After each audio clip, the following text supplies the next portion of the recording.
sucked in to the Neopets card game. So I want to kind of go over the cards, review them, and possibly even offer my thoughts on how I would rebalance them, buffing some of the weaker cards, and trying to bring the heavy hitter a little bit more in line with the rest of the product. Now,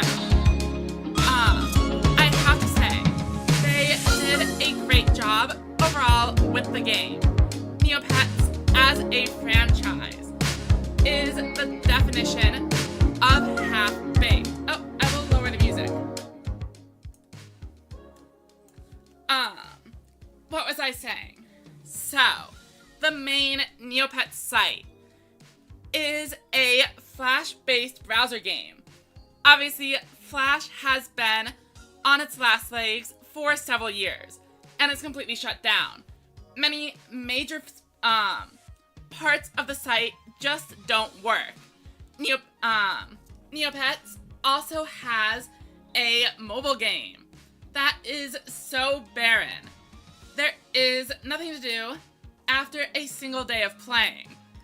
And despite this, the card game manages to break through and be an enjoyable, repeatable experience, even if you're only playing with the starter decks. All of that said, I don't think the game is without its issues. There are production errors on the playmat in the starter deck. They printed the rules on the back of the playmat, so if players have any questions, it is completely inaccessible during the gameplay. A lot of the cards, especially in the starter deck, are so undertuned, you have to wonder if they were intentionally nerfing them so that players would be incentivized to buy more packs. However, it is still quite fun. So let's go through all of the cards and kind of just talk about it. Starting off, we have the Soup Fairy, who I do think is quite good. It's obviously designed so that you're able to use it right from the start of the game. You begin the game with 5 cards in hand, draw up to 6, and as long as you're playing 1 card every turn, such as the Code Stone, you're going to be able to replenish your hand. And it's even better if you're in an aggro deck, where you're going to be playing Code Stones and another card almost every turn, thanks to the low curve an aggro deck is likely to use. Welcome SG and Zoltan, and SG, congratulations on the employment. So, Soup Fairy is a fun and relatively balanced form of card draw, which brings us into Combat Defender, another simple, very well-defined card. Every single card game has one of these, and you might be thinking, if you are a Yu-Gi-Oh player, how is drawing 2 cards a basic level 1 requirement? And the simple answer to that is the Junior Journey-like rules make it way more balanced. When you play the Combat Defender, you aren't doing anything else that turn, and that makes it an enjoyable card. Similarly, we have Lightning Lenny, which is not quite a graceful charity, but you are going to be drawing 3, adding 1, so you don't get the card advantage, but you are able to dig 1 card deeper into the deck. So if there's something specific you are digging for, Lenny is going to be a little bit better than the Combat Defender. Additionally, Lenny does reveal the cards, which for a Yu-Gi-Oh player is the same thing as excavating it. And there are excavate synergies in the game. Lenny is another very cool card. And then that's going to bring us to a few cards that I think are worth lumping together. First up is Bank Manager, which is going to let you draw cards equal to the number of equipment in play. And then when we are modifying equipment, there is the Evil Twin, who lets you play any equipment from the discard pile. And of course, the not so evil twin, the Pant Devil, who removes an equipment. There is a shared thread to all three of these cards, but it's not just the modifying equipment. It is that none of these cards are good on the first turn of the round. When you attach a card with the Pant Devil's Evil Twin, it doesn't ignore the level requirement. But there is a reason. All of these cards that are good later into the round are at level 1. If you were playing it straight from your hand, Bank Manager could be a level 3, and it wouldn't make a difference. But the designers did something very clever. And by making all of these utility cards level 1, we have Nilo, who's able to search your deck,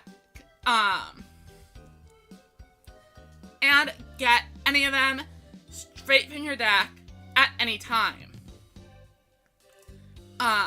Additionally, there is a card, called Khan the Unstoppable, which will remove everything from your side of the board.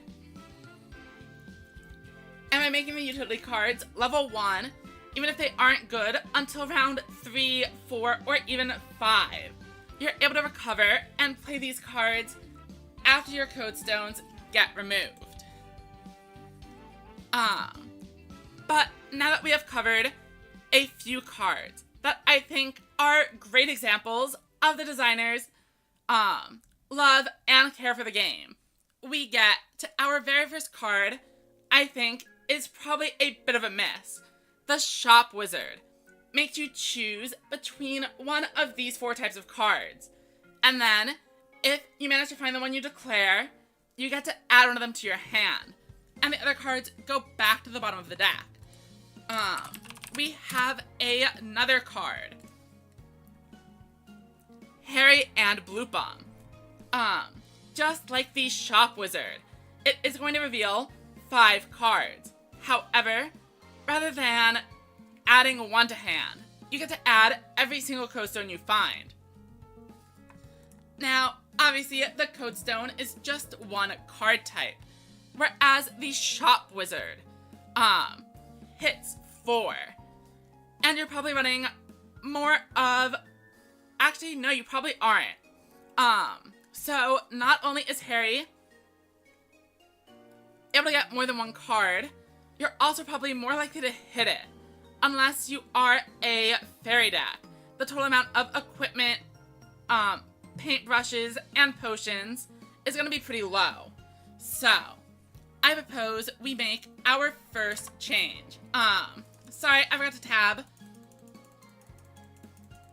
off of the thumbnail. But here we go. I have loaded in the Shop Wizard, and I'm proposing a fix for this card.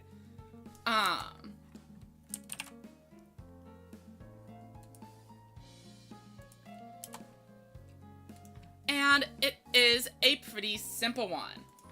Rather than making us potentially whiff and lose out on a card, I think we just start by looking at the top 5 cards. And then with rather than needing to preemptively choose one, I think the Shop Wizard would be fine to simply add one of any of the types to your hand.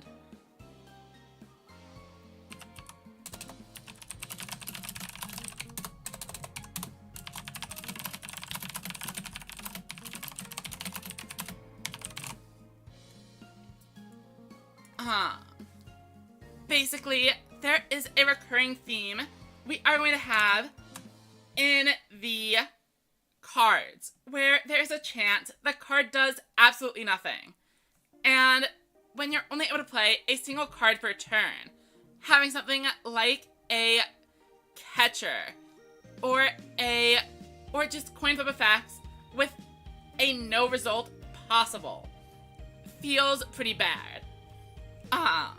On Harry and Blue Plum, I think it is justified because it is a 1 cost that can add 3 cards on a success, and that's really going to set you up for the entire round of Code Stones. But with this, the Shop Wizard is still useful. But I will say, the most important cards are your Code Stones, your other legends, and your fairies.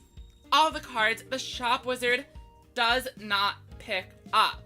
And that's why I think the Shop Wizard would be a little bit more playable if it were errated to my suggestion here. But that is enough about the Shop Wizard. Moving on, I do want to talk about the Money Tree. I think the Money Tree is another interesting card. We have seen similar cards in the Pokemon TCG, but the most curious thing about it is that the Money Tree is a level 2 rather than level 1. This specifically does block it from working with Nilo, unless you go to another card called Breadmaster. It is actually a little bit of an interesting combination, as if you have Money Tree, or if you play Breadmaster, and then go for a Money Tree, you're going to basically get to reset your entire hand, shuffling away any bricks, and letting the Money Tree gain more value. I will say there are probably other cards that you want to be playing with your Breadmasters over Money Tree, but its current implementation does make it an interesting alternative to the Soup Fairy for a way for an aggro deck that is quickly exhausting all of its resources to get back in it. Now, you'll notice I did skip over a card called Calvara.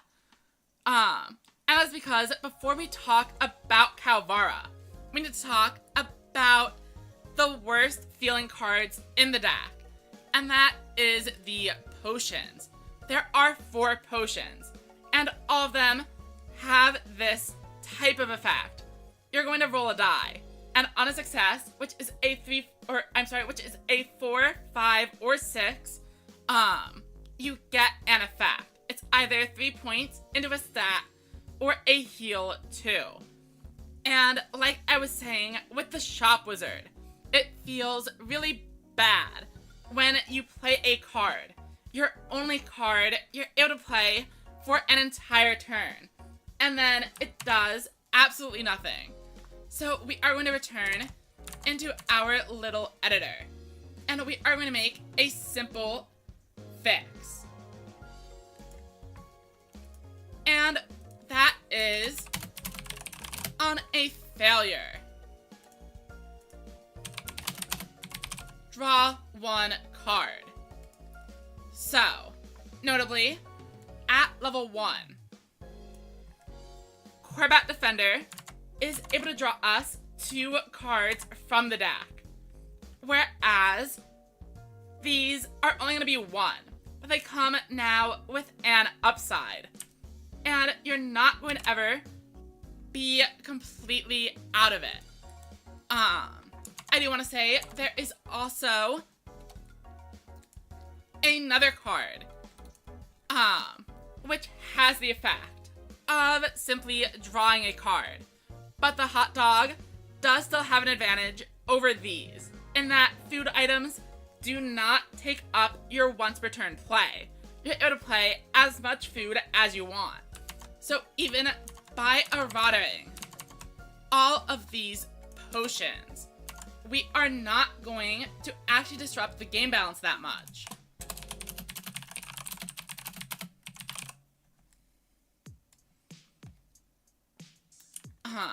So we have the Labigon for agility, the strength potion for attack, and the potion of concealment for defense. However, defense is a weaker stat than the others. So being 3 attack, 3 agility, and then 3 defense is actually not balanced. I have a second suggestion. We are going to be buffing the potion to provide 1 additional point of defense. Rather than 3, it will be 4.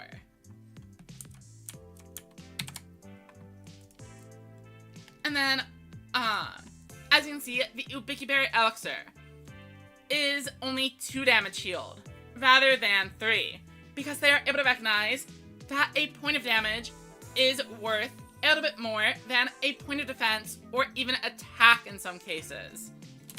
So, the health is worth 2, the defense is going to be worth 4, and the others remain at 3. But all 4 of these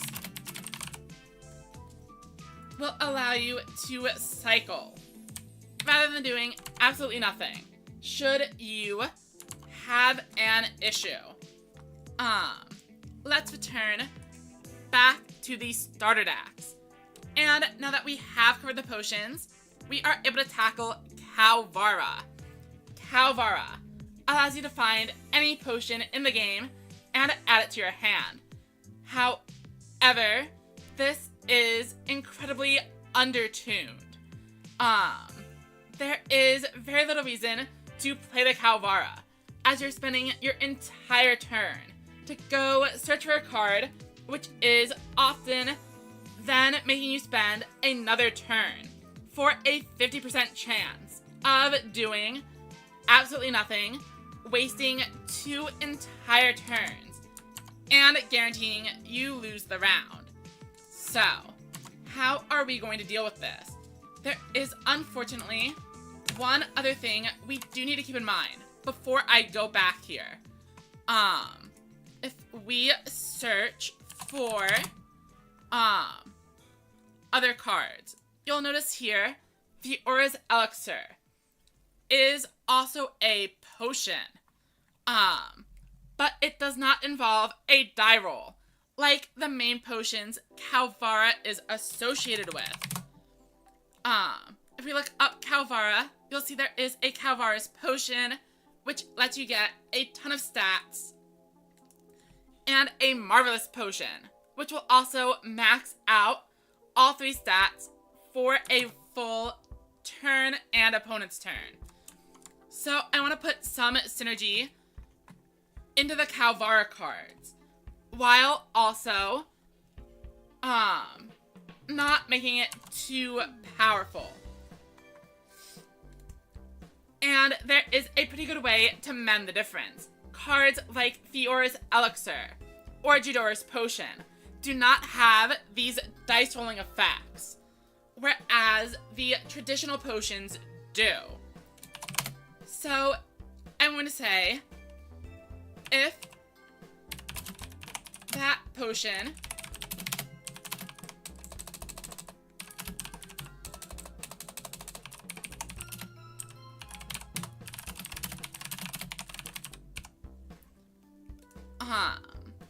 basically, Kalvara is going to be able to play your regular potions rather than only add them to your hand.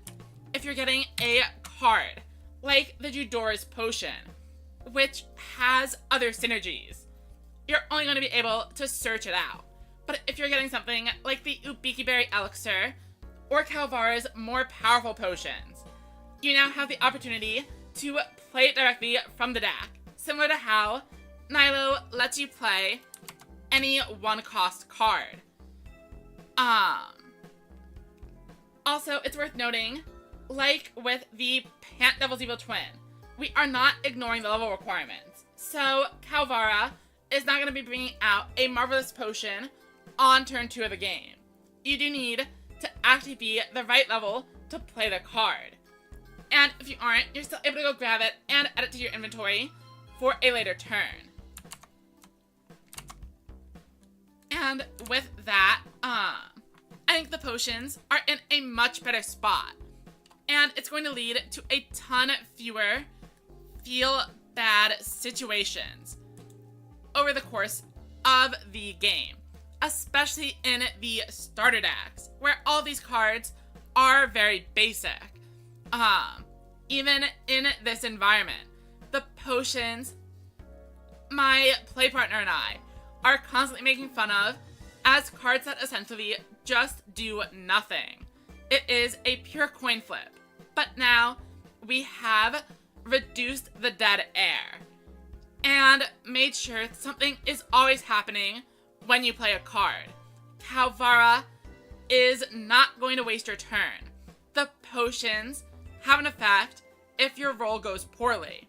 Shop Wizard is very unlikely to whiff now. And that is the main thing I wanted to do with all of those cards. But now we move on to what might be the oddest part of the starter deck. When you are designing a product for new players, it is important the cards are simple. However, it is not important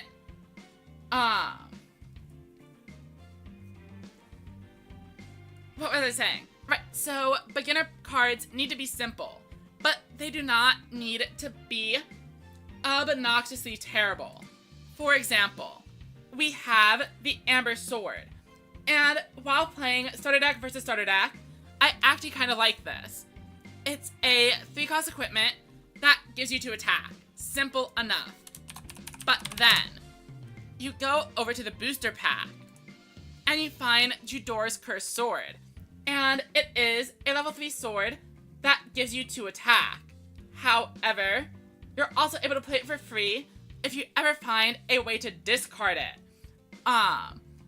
And then, to top it all off, it also can be sent to the graveyard for an additional 2 attack that turn. And of course, this is a strictly better card than the Amber Sword. And that's where the cynical part of me is wondering why. I understand the card, you need the Amber Sword and not Judora's Sword in the starter deck because you don't want to overwhelm them with the text. But is it really going to be overpowering if the Amber Sword cost is brought down from 3 to 2? This makes it at least a decision. The Judora potion is able to go up to 4 and can come in for free. And I think that is definitely worth a 1 level difference. And this is going to be true of nearly every single equipment in the starter deck. All of them feel just a little bit underpowered.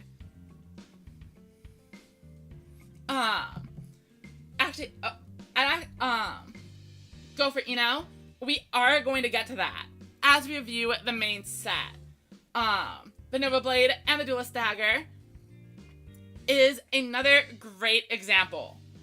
And we will get to it in time. Regarding the Kalvara, I do think stronger potions could come into the game.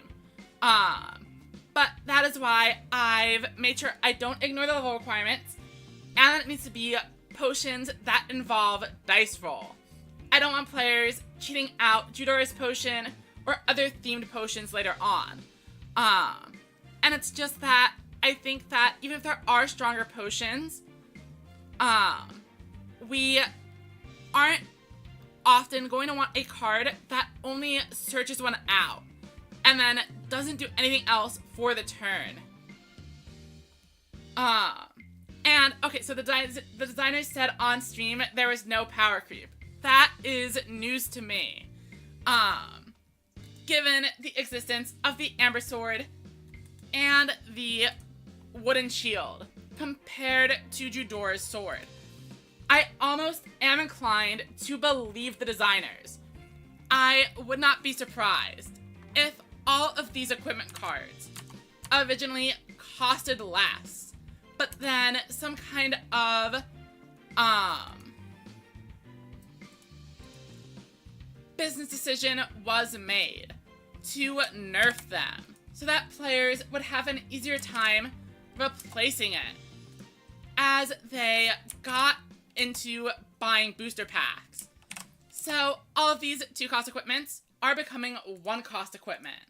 Similarly, I'm going to take the 2-cost and reduce the Amber Sword and the Wooden Shield. It's also definitely worth noting, Wooden Shield only provides 2 defense, which is still worse than the Amber Sword. However, there are technically defense synergies, like the Shield of Reflection.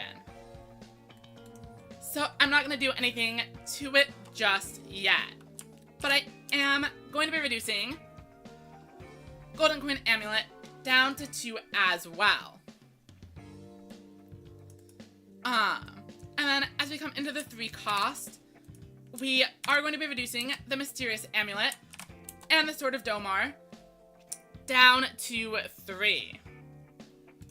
But when we reach the Tower Shield, I think 3 points is a high enough level where we need to be making a little bit more of a concession. The sword and the blocking shield, the sword and the wooden shield share the same values, but for the Tower Shield, I'm going to take the bold step to not only reduce the cost, but also to increase the defense gain up to 4 from 3 to kind of help balance out the difference in strength between attack and defense. And then we have done the equipment. So we'll go ahead and close out of that. It's also worth noting, if we go back, okay, what, right, sorry, I lost track for a second. I actually did not touch the Dual Expert Bow. Out of all the equipment in the starter deck, I don't think necessarily that this deserves to be level 4. However, if there is going to be any of them, this is the best equipment. It provides 4 stats into 4 relevant stat points. And it helps equal out the curve. As, for example, the Sturdy Blue Sword, which grants 1 attack, is now a level 1 card. The Sword of Domar, at 3 attack, is a level 3 card. And the Dual Expert Bow, providing 4 points of stats, is level 4. Obviously, we made an exception for the Tower Shield and the Mysterious Amulet, bringing them down to 3, despite providing 4 points, because we are valuing that extra defense point a little bit lower than we would points in attack or agility. Okay, so negating crits is actually something we are going to cover a little bit later as well, since we are going to have to go over Judora's Cursed Coin and one other card that I think drops the ball, especially compared to the 2-cost coin. Tower Shield negating 1 crit could be good, but I understand wanting to keep the starter deck cards simple. And I can't fault them for wanting to just put stats on most of this equipment. But there are 2 points of equipment, apart from the Dual Expert Bow, we have not touched. First is the Poison Tip Dagger. Essentially, this is 1 in 6 chance to deal 1 damage, regardless of what the opponent's defenses are. The Sturdy Blue Sword, if you roll a 6, it's 1 damage, just like the Poison Tip Dagger. But if you roll a 4 or 5, it has a chance to deal damage, but only if they don't roll a defense to block it. And then, even if you do roll a critical hit on the Sturdy Blue Sword, if they own a red Scorched Stone, they could negate that damage. Whereas the Scorched Stone, I don't believe, is working on the Poison Tip Dagger. Or at least, it would be early enough that if they use the Scorched Stone on it, it would then not be available for your actual attack. So there is a counterpart, or there are benefits and downsides to both the Blue Sword at 1 cost and the Poison Tip Dagger. Both of these cards, to be clear, are still bad. I don't think anyone starts running the 1 attack sword, even if we drop it by 1. And that's probably why I'm a little bit disappointed that it costs 2. Like, the designers obviously know that this card is terrible. Much in the same way, they are obviously aware Naya is way too good. Like, they have played their own game. They are aware of it. But they still published it like that. And I don't really understand why. Speaking of the red Scorched Stone, I actually think this card is great. No changes needed. Having a one-time defensive item that allows you to block damage, even from a critical hit, is solid. Yeah, I mean, the Duelist Dagger is 1 damage on a success, so I can definitely see that they decided to nerf the Tip Dagger and then reintroduce it at a higher cost.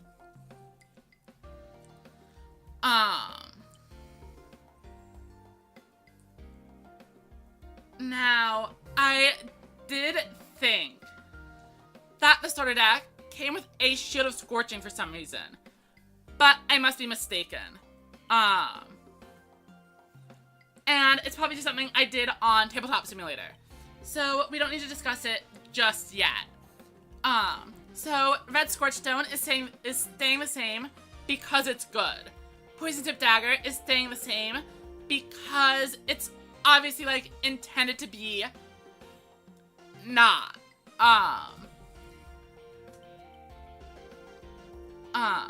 It is there as a cute card that a dedicated player or a lucky player will have an experience with.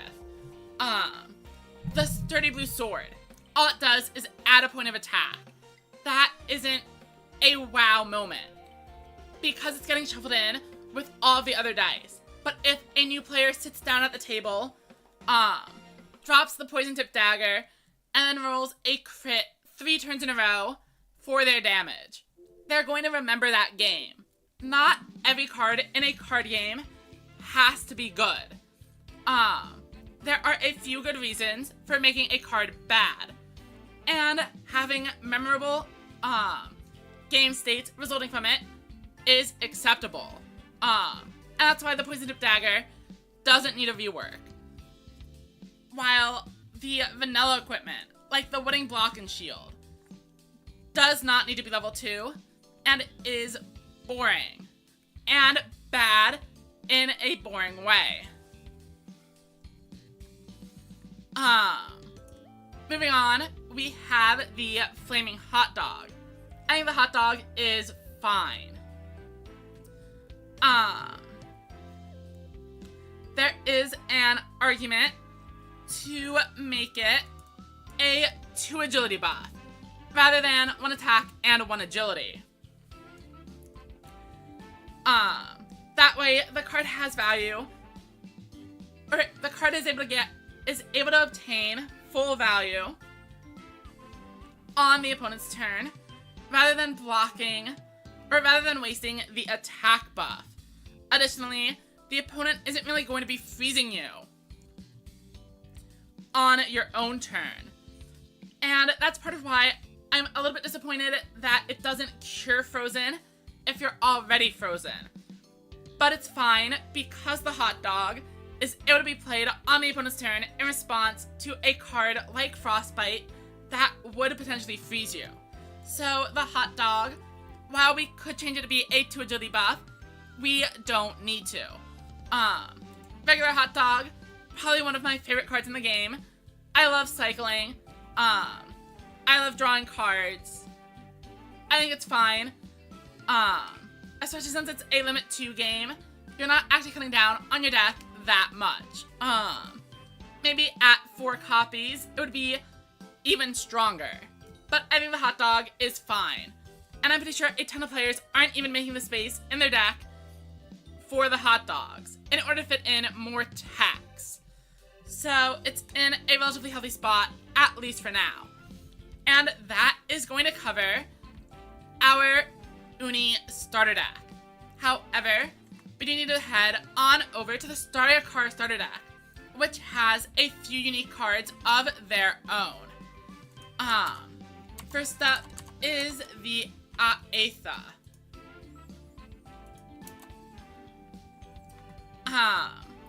And I think this one is also a pretty balanced card. Having 2 effects is fine. And the way it is worded, it is able to either draw you any equipment from your deck at the start of each turn, or you can draw your card normally and then stack the deck for all of the Battle Fairy equipment. And obviously Aetha is the Battle Fairy, and I like it quite a bit. No changes are needed for this card, and it's a really clever design, just like the Soup Fairy. However, when we get over to Bruce Avenger, I am a little bit more disappointed. Obviously, in the 1 slot, we already have the Combat Defender, who is able to draw 2 cards and then not minus yourself. And we even have the Lightning Lenny, who reveals 3 cards, triggering all of your fairy synergies. Bruce allows you to place a card back on top of the deck to do the same thing as Lenny. But it just doesn't feel as good. And obviously you're able to put a card on the bottom of the deck as well. But I would propose we change Bruce. Lenny is already a draw 1. That synergizes with the fairy, and it works fine enough as a counterpart to Castralis, who is intended to be the one who synergizes with the Ghosts or Judora cards. And of course, Combat Defender is your normal. So, Bruce Avenger. I actually want to bring it up from level 1 all the way to level 3. Let's go ahead, grab the 3 cost, and paste it on here. So, obviously, this effect is not worthy of a level 3 effect. But what we are going to do is turn it into a counterpart for Master of Dark. Master of Dark, for those of you who don't know, allows you to draw 3 cards, and then you can discard up to 2. But you don't have to discard any of them. You're also able to use Master of Dark as a pure draw 3, which is exactly what we're going to be doing with Bruce.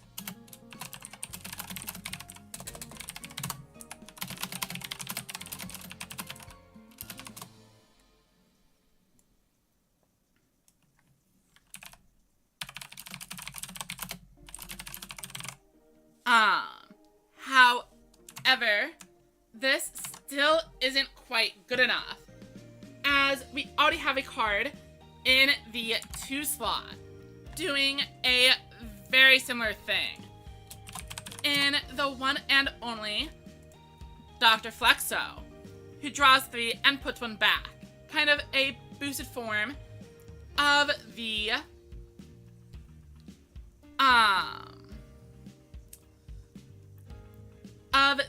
penguin. Also, the wording on this card is indicative of a balance change during the design process that didn't get ironed out. Like I said at the beginning of the stream, Neopets is a franchise that is constantly doing things just a little bit messily. Dr. Flexo says to put 1 card back in any order, but Bruce Avenger just says to put 1 card back. So at some point,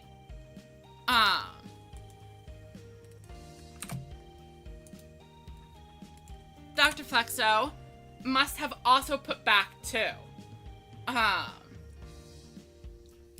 So the difference between Dr. Flexo and our errated Bruce is that you are actually able to keep all 3 cards if you want to. But is that actually going to be worth? Oh, and actually if you put back 2 cards, you're able to set up even more synergies for your fairy equipment. So I will keep Bruce for now the way I have eroded it. However, I'm open to more suggestions here. I do think there could be another interesting effect, or another way to rework Bruce to work with the fairies while not stepping on the toes of Dr. Flexo or Usul Defender or Lightning Lenny. Maybe Bruce could be a reveal 5. And then, or it could be like an upgraded Lightning Lenny. So the alternative method here would be,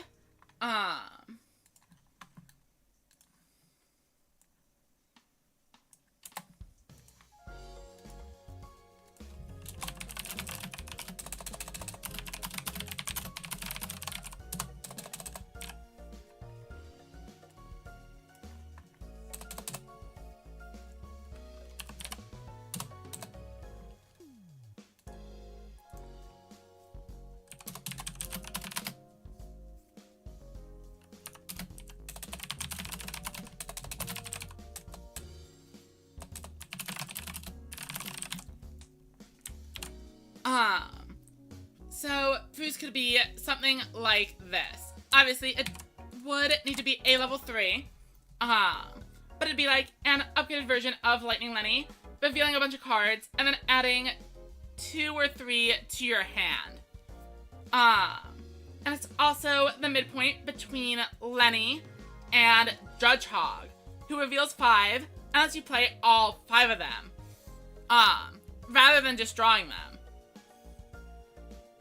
as kind of like the capstone bonus. So Bruce here is able to trigger your fairy equipment. It's able to draw you cards, not quite as many as cards as an Usul Defender, but you do get a little bit more variety. Kind of the same way Corporate Defender is 2 cards, but Lightning Lenny lets you dig for 3. So, moving on back to our starter deck. The other card not found in the fire deck is going to be the one and only Starry Hot Dog, which is a defensive version of the Flaming Hot Dog. This one is fine. And it is actually one of the few times they recognize a defense point is not quite as good as the attack. However, I guess you could argue the second point of defense is in exchange for the burning effect, or the anti-freeze. But with the attack already being lost anytime you use the card to prevent a freeze, I think these cards are relatively balanced with each other. Obviously, the Flaming Hot Dog is going to be way better because freezing is so strong, and being able to prevent it is important. but on a surface level. No real issues with the hot dog from me. And that means we are going to be able to move on to the main set.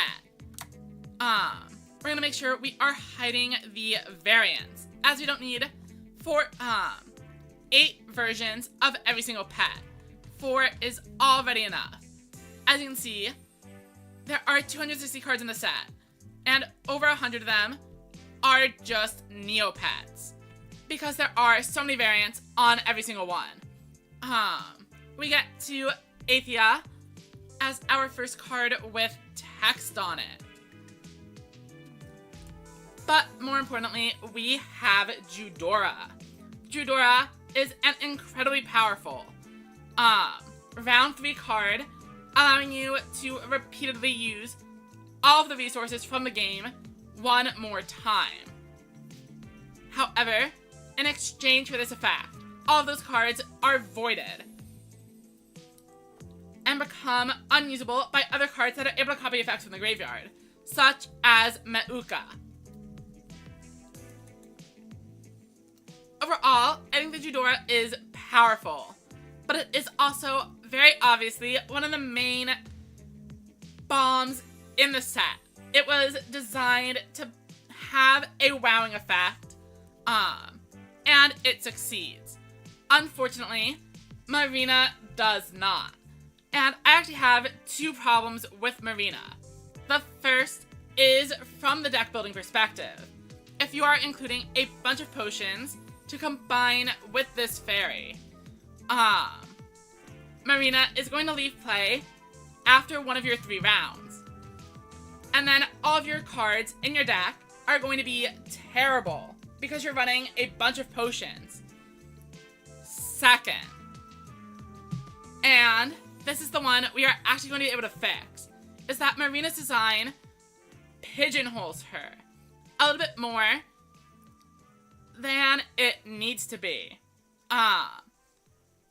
Earlier, you'll see that I modified a bunch of the potions to have results on failures. And introducing modal potions is a little bit incompatible with Marina.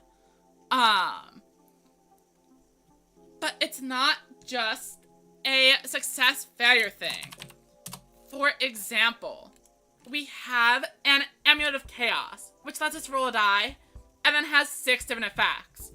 And it's very easy to conceptualize something like a Chaos Potion with a similar effect. But if Marina simply treats your dice as a success, it's not going to play very well with these potions that could conceivably come out in the future. So, my solution for Marina is going to be twofold.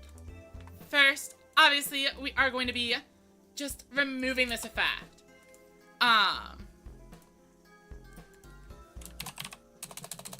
And we'll say, when you play a potion that requires a die roll, you choose the results for each die. But then, the same way Athia has 2 effects, or Judora has an effect plus a way to cheat it into play, or Naya is able to do something on play and then has a passive. I also want to give Marina a second effect, which is you may play potions at any time. Sorry about bumping into the desk. Essentially, I want Marina to turn the potions into food cards. And there are a couple of obvious synergies already in the game. So if we go back to our Lag Begone Serum, we're able to gain 3 agility, but only during our turn, because this is a potion. With my proposed change to Marina, we would be able to use this on the opponent's turn, treating it as a defensive potion, granting us the agility to curb their rerolls, or as a last-minute deployment to reroll some of our own dice. And overall, I don't think this would fix Marina. Not entirely. There is still going to be the issue of us playing a card and a deck that is only going to work for a third of the game. But this does give it a little bit more oomph and the ability to be accommodating to future potion releases. But if Marina is the fairy that we need to buff, Naya is going to be the fairy we need to nerf. Naya is obviously the single best card in the game. A paintbrush, or specifically a rainbow paintbrush, provides +1 to all stats. And then if Naya's on the field, it provides it with a +3 instead. And this is a card you're able to play as early as the first turn of the game, as fairies do not have a level requirement. So, how do we bring Naya in line without destroying the card? I do think having a paintbrush searcher is a great idea. And just like I said, with Calvara, I am not a fan of playing cards that don't do anything. So just searching the paintbrush isn't enough. I think,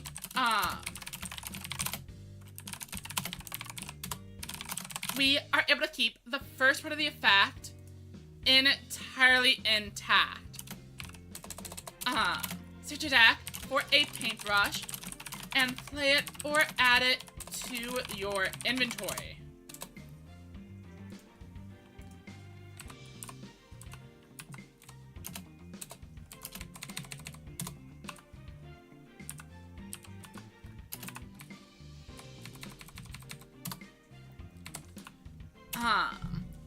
But then we are going to need to adjust the stat boosts.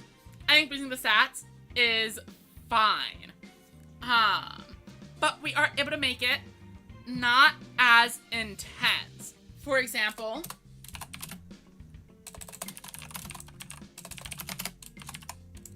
we could say your level 3 Rainbow Pool Pets gain 1. You know, we're gonna put this back up with the other.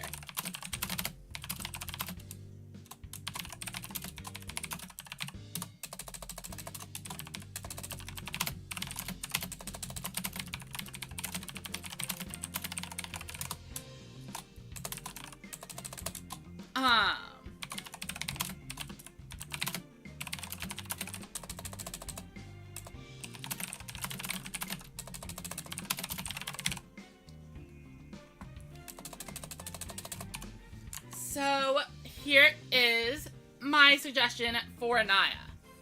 Naya is going to still let you immediately rainbow paint your pet, providing a boost to all the stats. And then in the middle of the round, once you get to level 3, Naya then provides a second point of stats to everything. But in order to synergize with the rainbow pets, just like it already does. Well, not just like it does. We are going to lower that level requirement down to level 2. So a rainbow painted pet is still getting a bonus earlier compared to something with a fire or fairy paintbrush. And by not including 2 different sets of stat boosts, we no longer have to worry about a turn 1 cow coming out with like 8 attack and agility. And I think this balances the card, keeps the rainbows valuable, and overall works pretty well.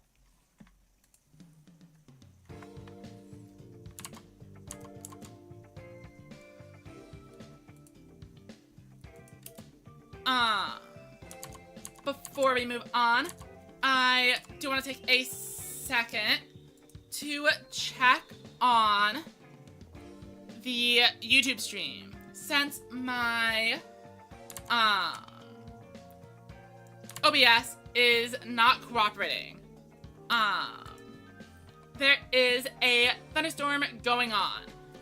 So, now that we have addressed Naya, the biggest card in the game, we are going to take a quick break while I check to make sure all the streaming stuff is still working, and also go grab some water. We will be back in a couple of minutes.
So we are back, and we are going to be resuming where we left off. We had gone through all of the fairies haunting this game, except for Queen Fiora, who I don't think actually does need to be changed. But then we get over to the level 1 legends. And Aishina is just unfortunately not good enough.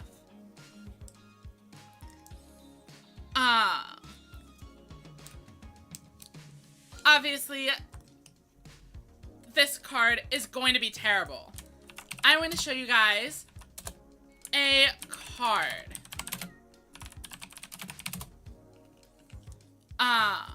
From the Pokemon TCG called Pokedex, which allowed you to see the top 5 cards of your deck and put them back however you want. Aishina only does 3. And while it is able to put a card on the bottom of the deck, the main purpose of the card is to set up your top decks or your equipment reveal for the next turn. But the Pokedex card is not in a game where you are only able to play a single card every turn. And Pokedex is a terrible card that sees no competitive success at any point in the game's history. Looking at 3 cards is not worth an entire turn.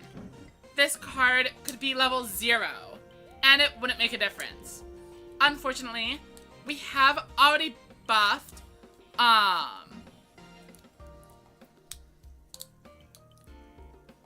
the Bruce Avenger to a natural fit for Ashina, which is revealing cards and then adding some to your hand. So the question is, how do we actually make this in line with the other consistency pieces that are available to us? And one thing that we could do is make this something like Harry and Bloopum. Yeah, plus minus. One thing I did consider it for this card was simply making it so that you're able to play another card this turn. But like you said, or are implying, that's a stupid and dumb idea that is going to ruin the balance of the game. But is also a very easy way to power creep a card. So I don't want to do that on Aishina.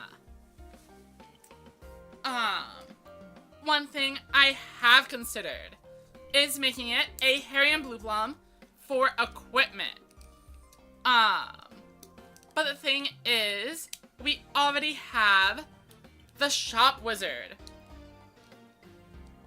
Though, I guess the Shop Wizard, it doesn't reveal. So the thing I'm starting to settle on is Harry and Bloopum. Reveals 5. And lets you grab or lets you grab any number of code stones. The, Shop Wizard lets you get any non-living thing, such as paintbrushes and food. So Aishina, I think, is going to fill in the gap here. We are going to go over to Aishina and be reworking this effect to obtain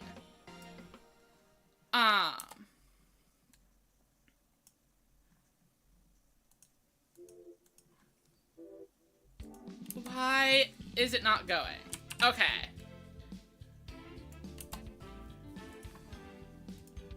So, first off, it's going to be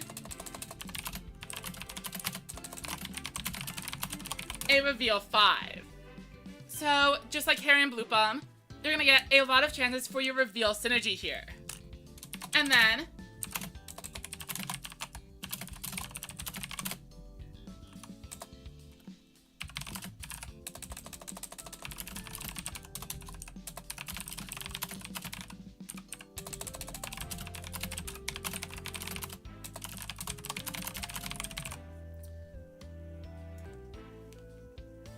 we can rearrange the rest of the cards. So, compared to Lightning Lenny, we are only able to get specific types of cards. However, we are able to reveal even more cards. And we're able to stack back to the top of the deck if we like what we see. Whereas Lenny is take one of anything, but the other 2 are always yeeted. And I think this puts Aishina on a fair playing field with the rest of the cards. Yeah, plus minus, I agree completely. Digimon, I think, is probably the... Okay, so Digimon has had its problem formats. And I think went pretty hard on the power creep. But as a design philosophy, I think Digimon is the best TCG on the market. The memory system is super unique and engaging. The lack of search cards that make you shuffle your deck afterwards is a great idea for the speed of play. If you go watch a Pokemon or a Yu-Gi-Oh tournament, half of your time is just shuffling the deck. But Digimon has you reveal cards and grab one from the top X, and then the others get thrown on the bottom. I was heavily inspired when making my own card game to follow a similar route. There are no searches in my card game either. And it's a trick I picked up from Digimon. You shuffle the deck one time, and you are set. Even my Mulligan system. So the thing about one-cost search is we already have Harry and Blooplam, which searches a code stone. We have the Shop Wizard, who is bad. I mean, we have Nilo, who is able to play any of these cards for free from the deck. And then, of course, Redmaster comes with a cost, but actually lets you play it. All of these are one-cost cards that cover the range of just about everything in the game.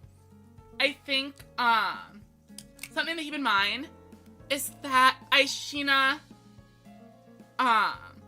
is still going to be a little bit slow. Obviously, the revealing is good if you have the Battle Fairy equipment. But let's say I get a Judora off of Aishina. I'm spending a turn on the Aishina, and then a second turn just to put Judora into play. Though I suppose Judora is getting cheated in with one of your draw cards. As we can say, Marina. I'm spending an extra turn putting the Marina into play. So I think it's okay.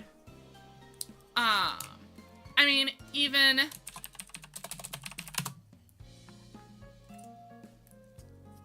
Lenny is a reveal 3 and Surge. So the Aishina is more targeted.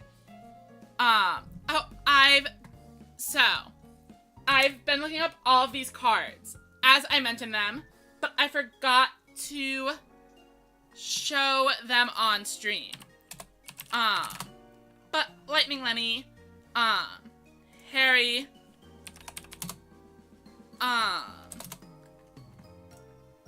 Nilo, the Shop Wizard, and the Bedmaster, all of them are at 1. So I don't think we are faking the game by doing this. In fact, I think keeping things at 1 when possible is good. I think Nilo is a super cool and fun card. It's obviously incredibly strong. But I mean, I'm a fan of staples in general. Utility pile decks are one of my favorite archetypes.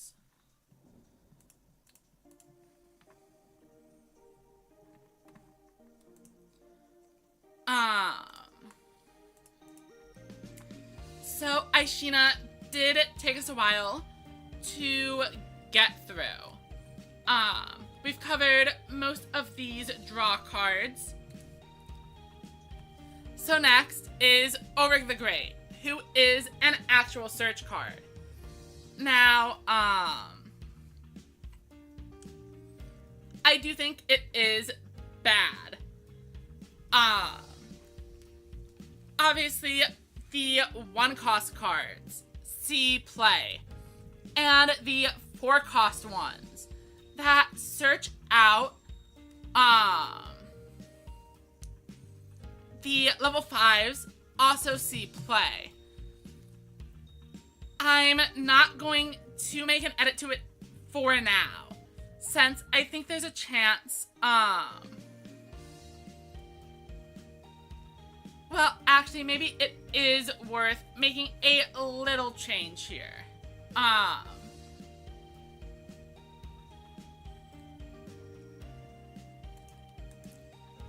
And that is going to be,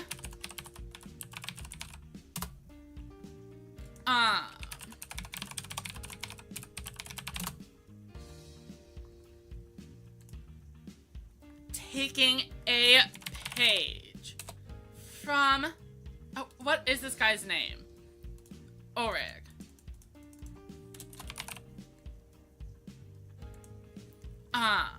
We are going to take a page from Nilo's book. Grabbing Orig the Great, pasting him in, and then simply amending the effect, where Orig can substitute for your other low cost cards. I don't want every deck to have 4 Combat Defenders though. So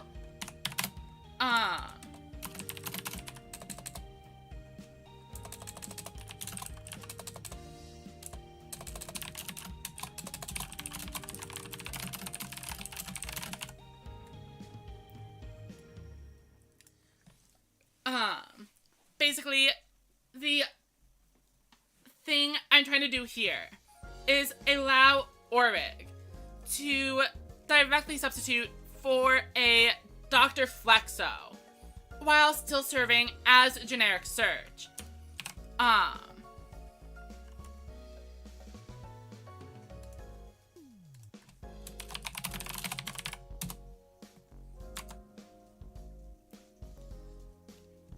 This is a very targeted cheat, which we do want to be careful with, like we were just saying. And similar to what we did with the Calvara. Adding cards at the 2 cost.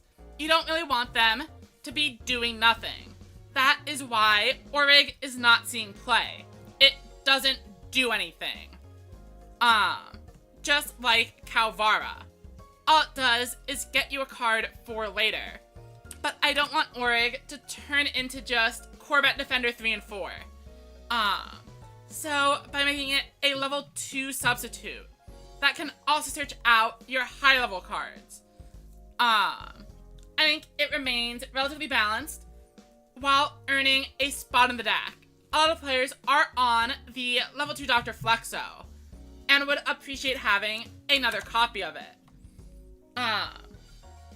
Obviously, Neopets is a game with a deck size limit of 2, while most games have a limit of 3 or 4.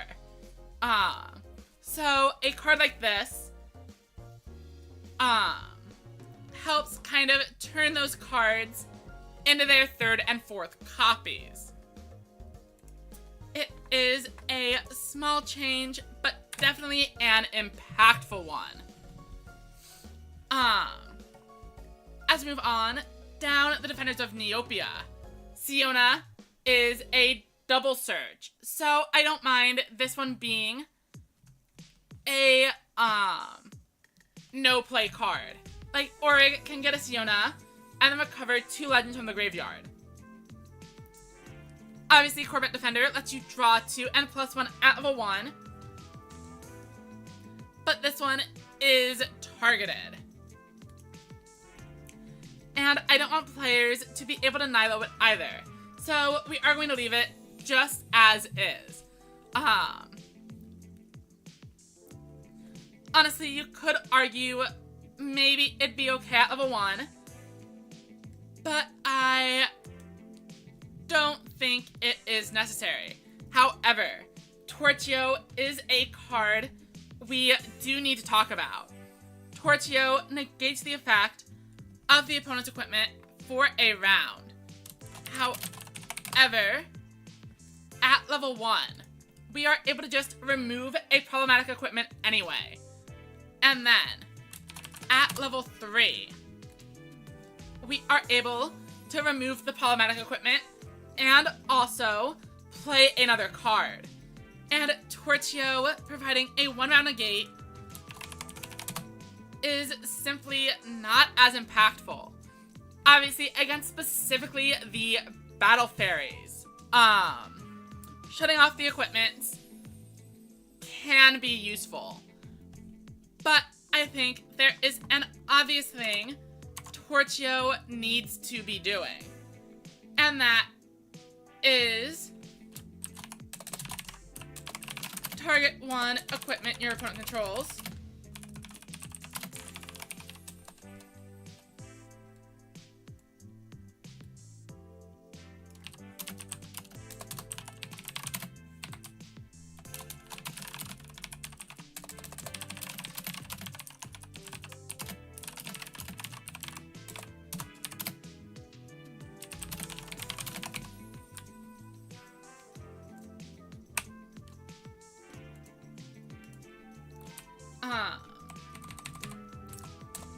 So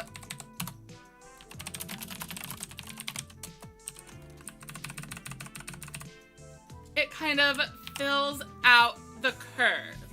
Torchio is a dedicated equipment hate card, removing one from the field and stopping them from activating the effects. Pant Devil just removes one, and Miyuka removes one while giving you more value by letting you play another card.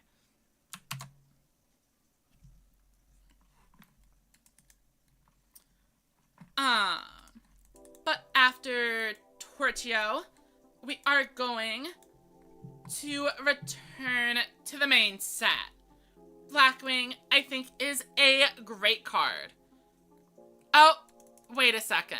I'm pretty sure this is exactly what I did for the, Penguin earlier.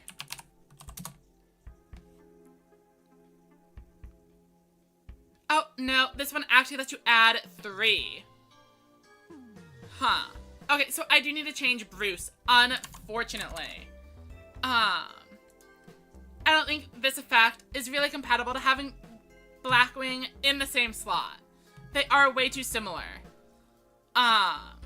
Bruce is just a really tough card to handle, because in its current state, it just feels a lot worse than a Corbat. Because you are giving up that card advantage. But moving it up to level 2 just makes it Dr. Flexo. And Lightning Nani covers the other main method. That would make sense, which is just reveal and add 1. You also don't want Bruce Avenger to be a draw 3, put 1 back. Though, maybe you could actually just make it a graceful charity. Honestly, I think that might end up being the better solution.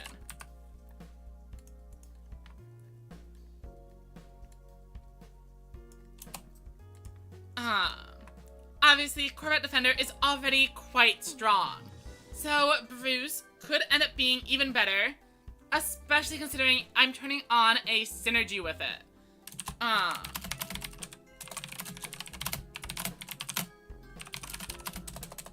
wait, well actually, what if we turn off the synergy? But then, oh, okay, this doesn't work either. And the reason this doesn't work is because it power creeps Lightning Lenny.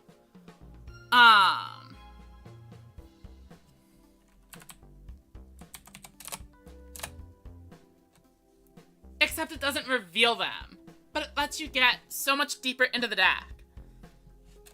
Bruce, I think, is probably one of the trickiest cards to handle here.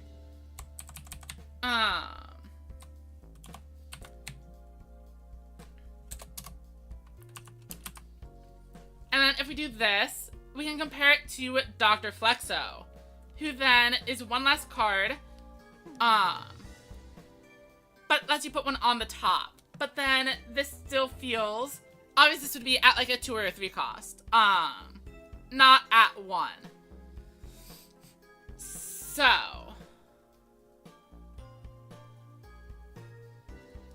what if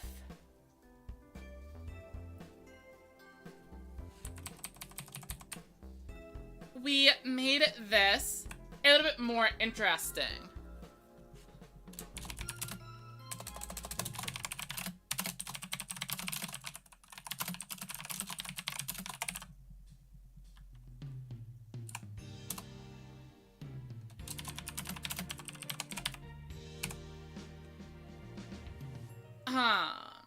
Rather than making Bruce a dedicated draw card, we turn Bruce into an effect copy.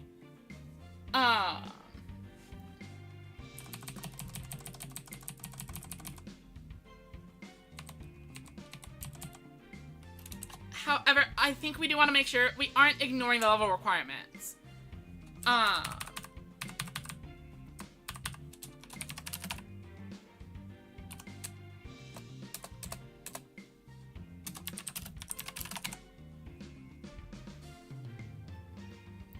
So, I think this would be fine.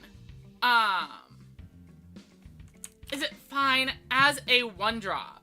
The 2-drop is adding to them into our hand. Whereas this could copy one. I think it probably also needs to be a 2-drop in this situation.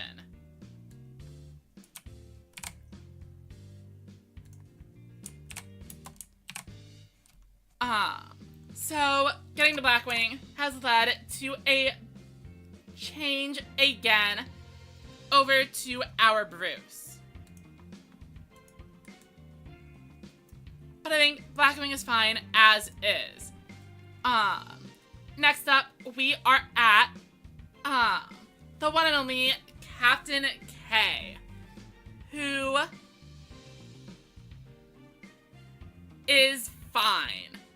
I think it's probably a little bit underpowered. But it is a targeted removal card.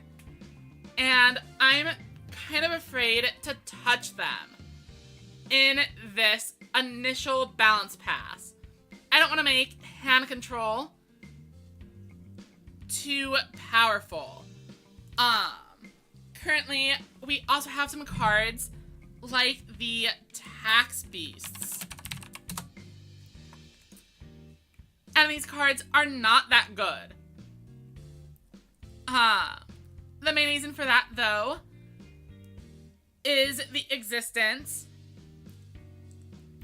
of the Ghost deck being a prominent meta threat.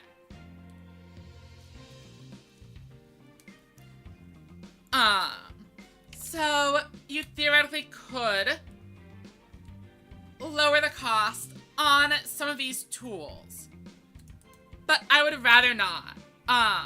It's not an archetype that players are going to enjoy being a tier 1 strategy. Moving on, Cow Defender I think is fine. You get an additional attack rather than an additional battle phase, which is the perfect requirement or balancing mechanism there. Similarly, at 1 level higher, we have Mammoth. Again, totally fine. Ups the cost and removes the requirement. I think 6 or more cards in the inventory is entirely doable.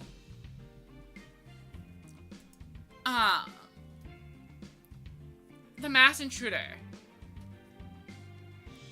This one does feel underbaked. So, Lightning Lenny, well, I guess it lets you play the card.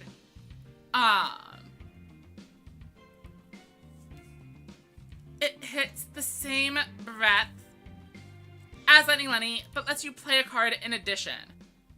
And then you also get to stack back on top of the deck in exchange for not revealing.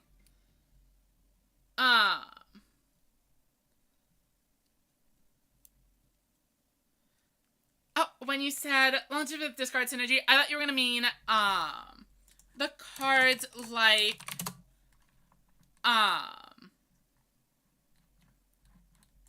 Judora, where they do things when discarded. But you're referring to hand control, which yeah, I'm not sure why.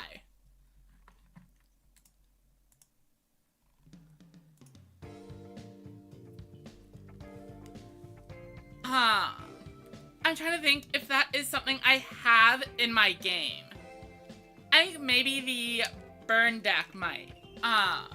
But it's definitely not one of the core archetypes I've been working on. Probably something not until an expansion pack. So I think Mass Intruder is fine. I think Uso Defender is fine. But you honestly could potentially even make this a draw 5. And I know that sounds crazy, but there are currently a ton of cards that draw 3 and see play. Uso Defender,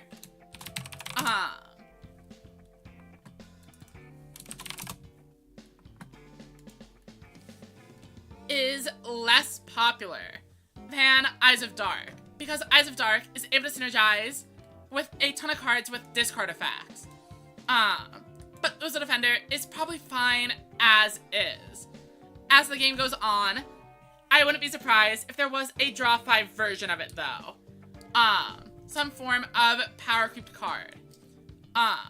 Vexus is fine, and a Judge Hog is also fine. We've talked about Big Manager, and while we haven't discussed Harry, it did come up when we are comparing other cards to it. And I think Harry is a great card. Hubert, I also enjoy. Being able to switch out any of your hot dogs is totally fine.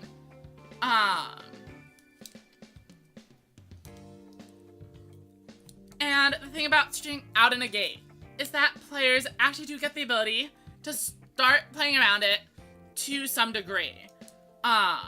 If you drop a hot dog, or if you drop Hubert and obtain the Hot Dog of Justice, players are able to play their non-legend cards, focusing on the equipment, etc., to do the job for them. Barry is a bad card. However, it's one of those ones like the Poison Tip Dagger, where it is intended to be a experience. Your opponent is gonna remember the game where they got hit for 4 damage off of a berry out of nowhere to steal the round. And similarly, you'll remember when you knock yourself out by rolling a bunch of 1s. I think this card is fine to have in the game. How do I feel about the faction as a whole? I think the Defenders of Neopia work fine. There are plenty of good cards. We have the Corvette Defender, Dr. Flexo, which I'm running in basically all of my decks. As a dedicated strategy, they do have some of that reveal synergy with the fairy equipment. So it's not really a defender stack as much as it is a fairy equipment / defender stack. I do think the discard strategy does seem a little bit better overall. Because it's just easier to do. Or the effects are just a little bit stronger overall. I do agree the villains are better. I'm not saying it is a better design, but that they are probably the dominant deck type. I think any deck is able to run Casterless, Jidora's Cursed Sword, and a couple of the other cards from the villain suite, and have a pretty concise package. Whereas, I don't think I'm really running Siona And similarly, I mean, Sergeant Brexus into a Judge Hog doesn't feel quite as powerful as the Skeep into Khan. I do think Charisse is a very cute idea for a card, letting you really load up the hand. And it's like a power of teamwork type of thing. Or maybe a Spirit Bomb. So, I do like that. I think Charisse might be one of my favorite cards as a theme. Except, however, Charisse is a member of Neopets Central instead of a defender, which then puts it a little bit off theme. I think actually I would have preferred it if it was just a synergy with the other shopkeepers.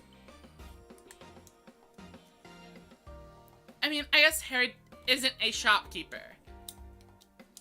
But also, I think they probably didn't want to make it a Neopets Central, since that's probably going to be a faction omnipresent in everything. We've already talked about Calvara, so let's go over to Punch Bag Bob. And this is a card I did want to address. Much like the potions. Punch Bag Bob has a 50% chance of doing absolutely nothing. And then, even when you succeed, you don't block the crits. I think Bob is a card that is going to feel bad, regardless of which side of the table you're on. If you play it and immediately fail, you spent a level 3 card doing nothing. If you play it and then succeed 3 times in a row, your opponent is going to be tilted. So Punch Bag Bob, I think, needs to change. But fortunately, I already have something in mind. We've changed Aisha, Torchio, and Naya. So we will close that and head on over to Bob.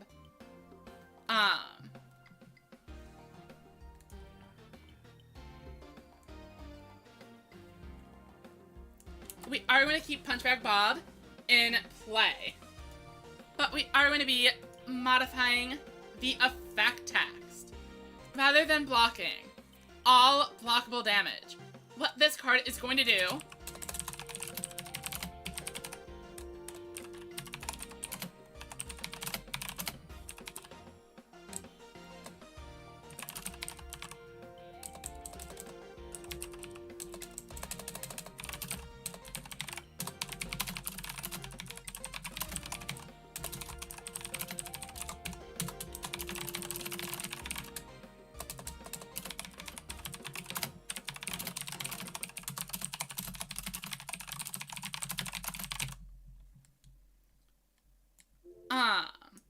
So what I want Punch Bag Bob to do is absorb the blow.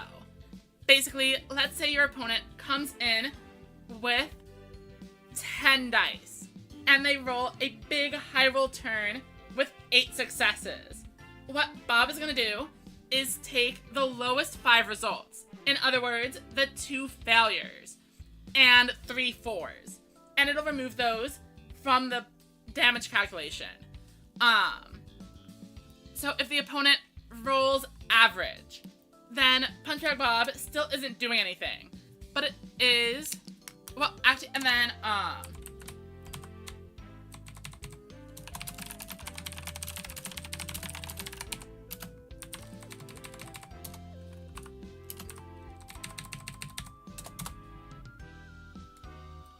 so if they, roll 10 failures, then Bob doesn't do anything, but it also doesn't need to roll to discard itself. It's only once they roll above average. I'm hoping the wording actually makes sense. The idea is that whenever they roll very well. You'll be able to potentially block some of that damage that you otherwise wouldn't have been able to. And then when Bob actually puts in work, then it has a chance to discard itself. Whereas most of the time, it's only blocking 1 or 2 damage. So that is what balances it out compared to a Scorched Zone. Bob is able to do more, but does require successes to do so.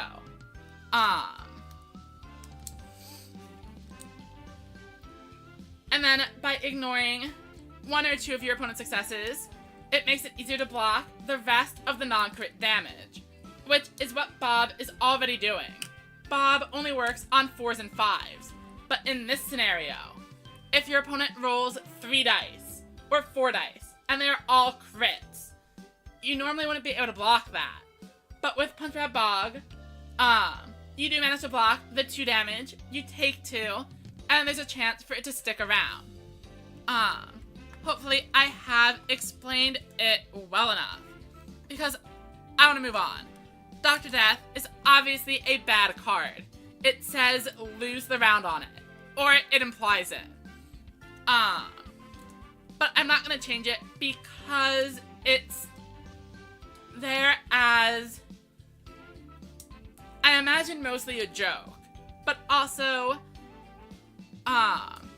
like some kind of crazy synergy later in the game where having a bunch of cards in hand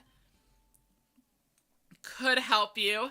Like, I could see some sort of future set where there are a lot of synergies with being down around or having 15 cards in your hand. So I don't want to touch it. Casterless is good as is. So the reason that I thought Bruce Avenger needed to be changed, but not Casterless, is because Casterless immediately synergizes with the discard cards. Whereas Bruce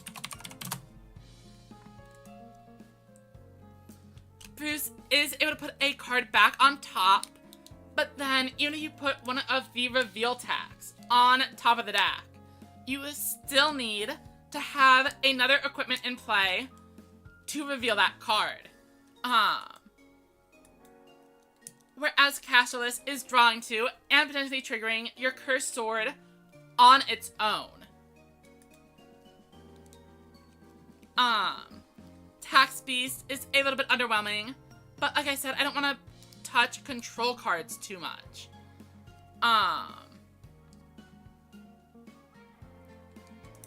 The Iriki, we are going to be doing the same thing we did with Orig. So let's go ahead and grab the card.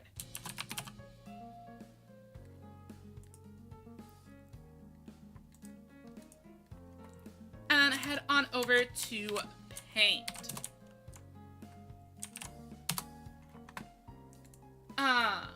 Welcome, Red Fire. I have not been playing the ladder at all.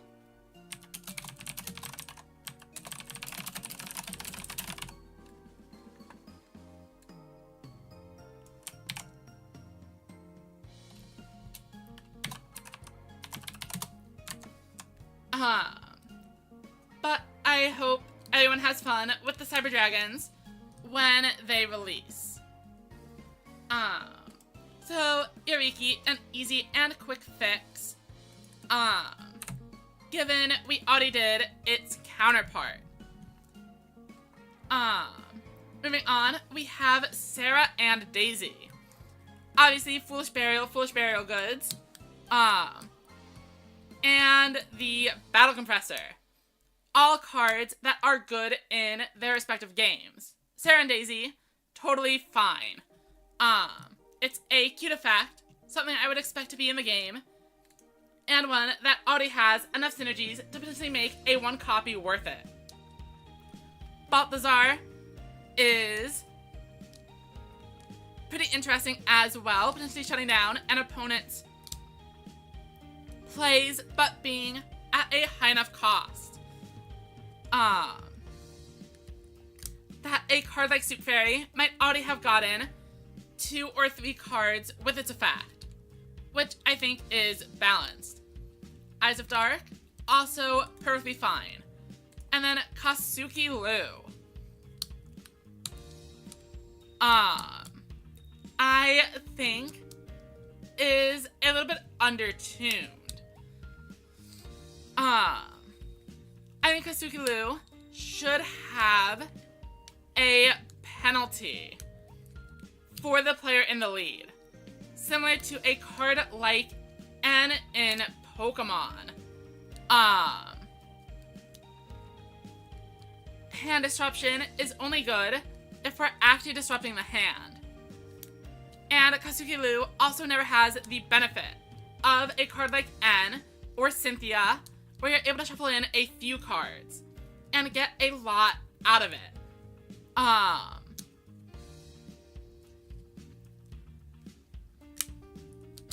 So there are a few ways that we could handle it. One option would be to make it a Rainbow Pool themed card. Something like, if you have fewer cards in your Rainbow Pool than the opponent, draw 2 extra cards. Or, each player that has 1 around draws 2 fewer cards. Or even if it just replaces itself.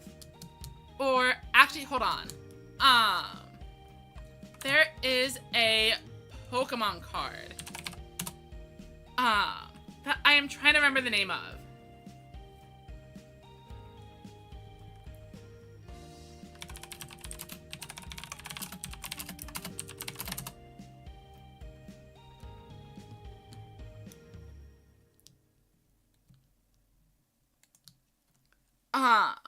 But the idea is that you're able to shuffle your hand into the deck, and then the opponent draws fewer cards.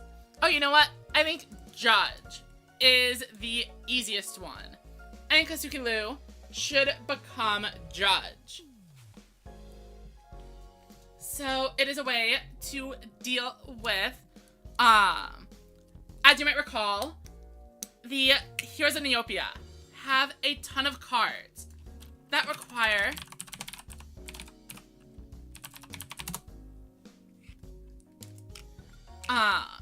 being at 6 or more in hand.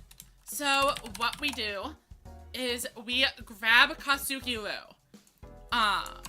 copy it over,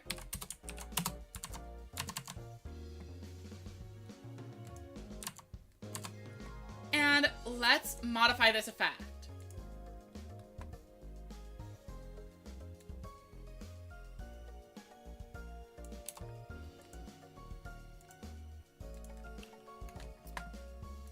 And just make it say, both players draw 4 cards.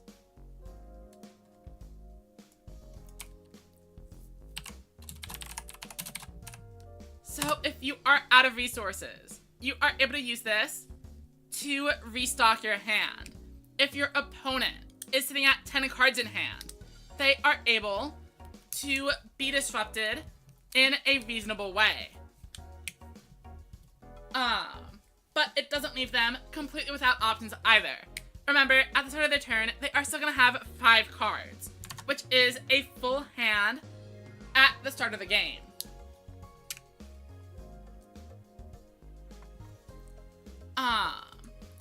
So I think that should be a solid enough way to do it. Lady Frostbite is a freeze card. It is strong, but it is fine. Miyuka playing a card from the discard pile is a little bit annoying. So, moving back over here. The main issue I have with this card is that you're able to play it and remove a Shield of Scorching, and then also play Lady Frostbite immediately afterwards. And then, even if they tried not to get themselves frozen, you basically just say no. ignore all of the deck building and commitment to avoiding the freeze, and you do it anyway.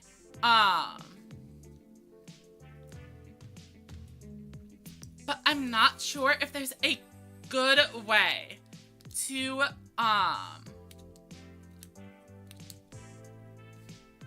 avoid that situation with the way the card currently works. I'm fine with it playing another card from the discard. I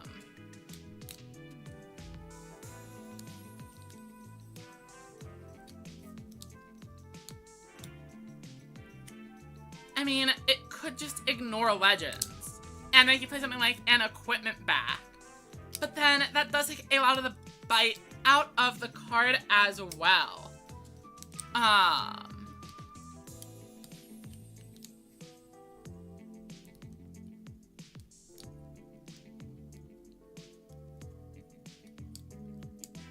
Oh, you know what? I have an idea.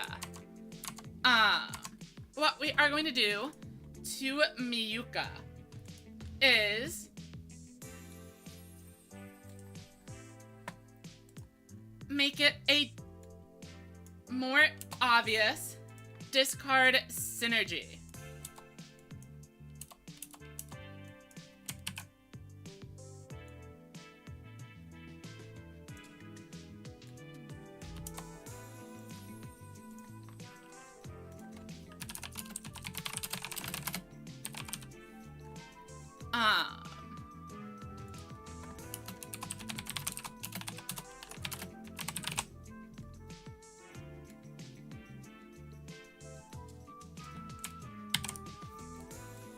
So, Miyuka still allows you to play any of your discard synergy cards. You can play out a Jadora, another Sarah and Daisy. I think Vera might even be a valid target. But it does bring things a little bit in line.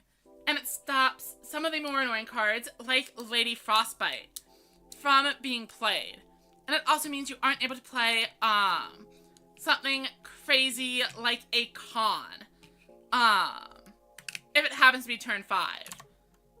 Actually, maybe you can play con, because it does say send them to the discard.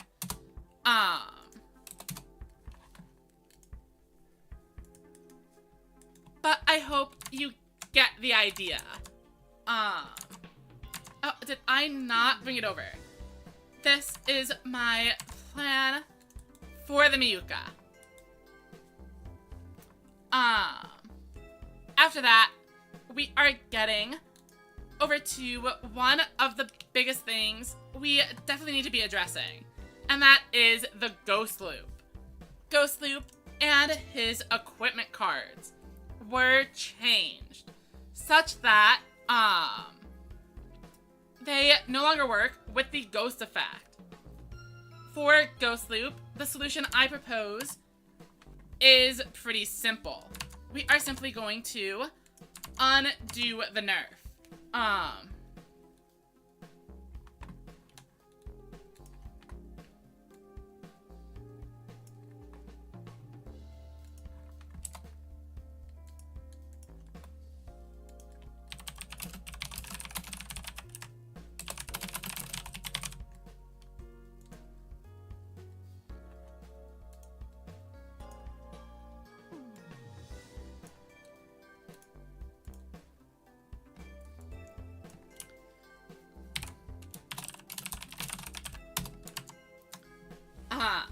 So, for the Ghost Loop, the major difference is that this now works with the Ghost Pet abilities.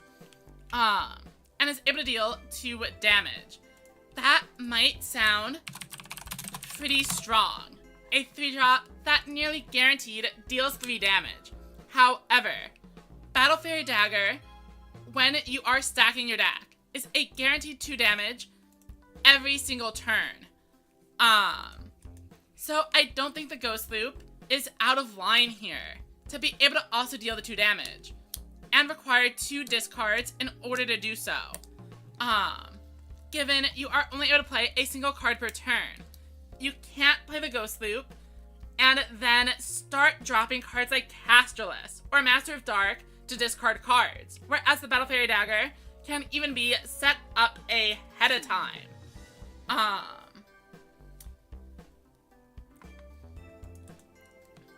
However, we do need to take a more careful approach with the sword and the shield. Obviously, I want them to also work with the effect of the Ghost Neopets, but they are probably a little bit too strong in the current state. However, I do have a plan for both of these cards as well.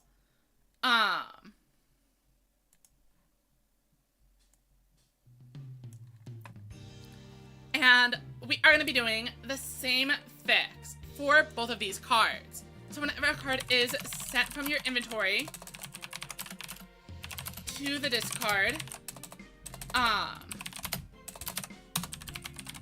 we are only gaining 1 defense rather than 2, but we will gain that stat.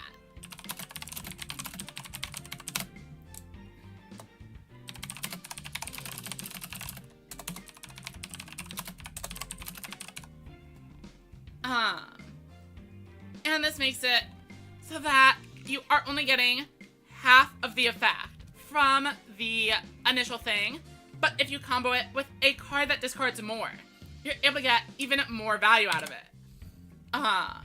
So, for example, if you play a Casterless, you get 1 additional defense, and if you use the Ghost Pet, you go up to 2. And that is the same now, where it doesn't work with the Ghost Pet.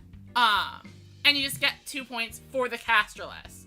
The way the Loop Shield now works,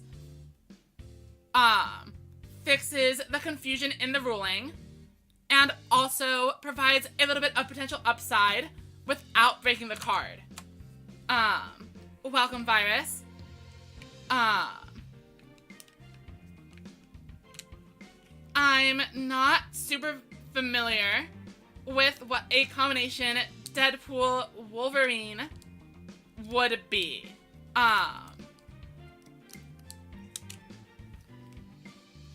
But it does sound interesting. I hope you are doing well.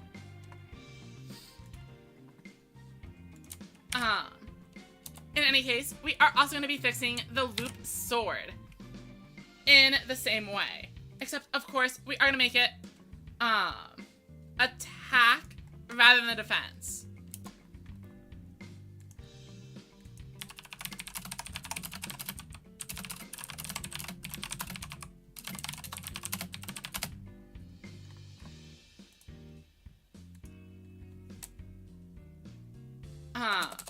Can attack for each card sent until the end of your next turn. Alright, so the Ghost Loop cards and Anaya were probably the biggest ones I wanted to change here. I can close them out now. And cover the rest in a bit of a rapid fire. Like I said, I am not going to be touching any of the hand disruption cards because I don't want to accidentally make a tier 0 discard concept. So let's move over to paint. And I'll quickly cover all the other cards I want to address. So Battle Hammer. I think it had this restriction initially to kind of, once again, stop the Ghost Pets from gaining 4 attack off of a single discard. With, like, the Ghost Loop Sword. However, that is a 2-card setup, and with my change to the sword, it isn't as strong anymore. Um,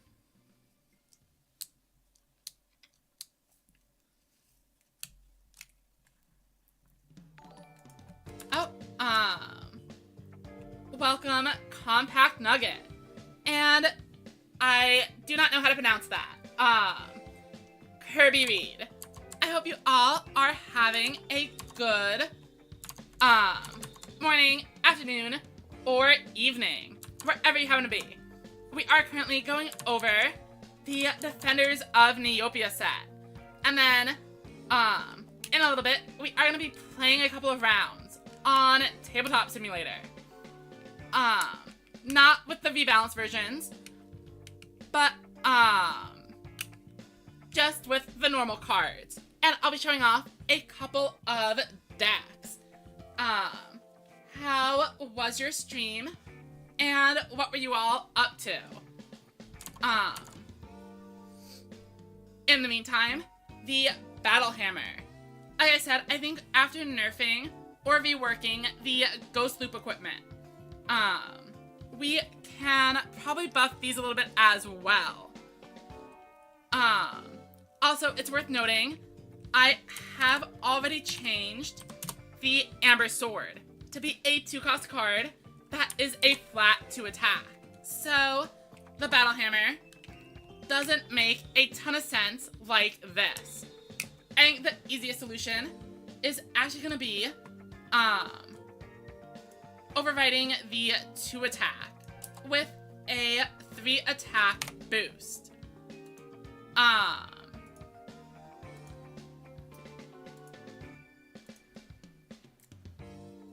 Now, a Battle Hammer plus Ghost Loop Sword is still going to be 4 attack, and it gives you a reason to be running this card over the generic equipment. Similarly, the ridiculously heavy Battle Hammer, I mean, if you are already gaining 4 attack, oh, but it lets you, discard 2. I mean, we might revisit this. However, it's worth noting, the ridiculously heavy Battle Hammer requires you to discard 2 cards to gain 4 attack, whereas,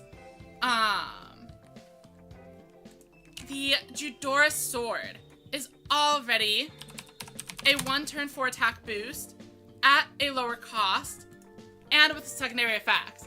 Oh, and alright, Compact, I hope you have a great evening. Thank you for dropping by. I'll try to check you out later when I have the time.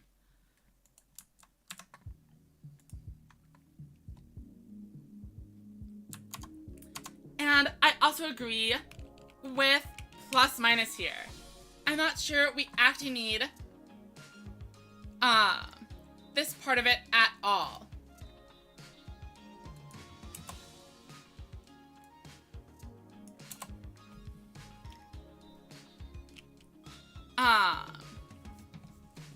I'm trying to think, what are we missing here? Obviously, there are cards in the game like the Defender Cow, which just also have the 6-card requirement. But it feels a little bit tacked on.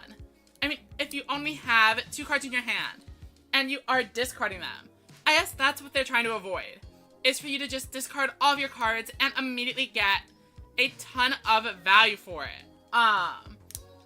They're trying to say you're gonna be playing this and then discarding 2 copies of Judora's weapons. So they want to make sure you actually have cards in hand and aren't 100% in the discard realm.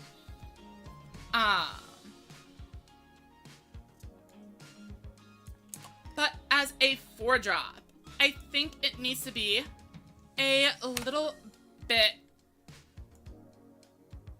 stronger.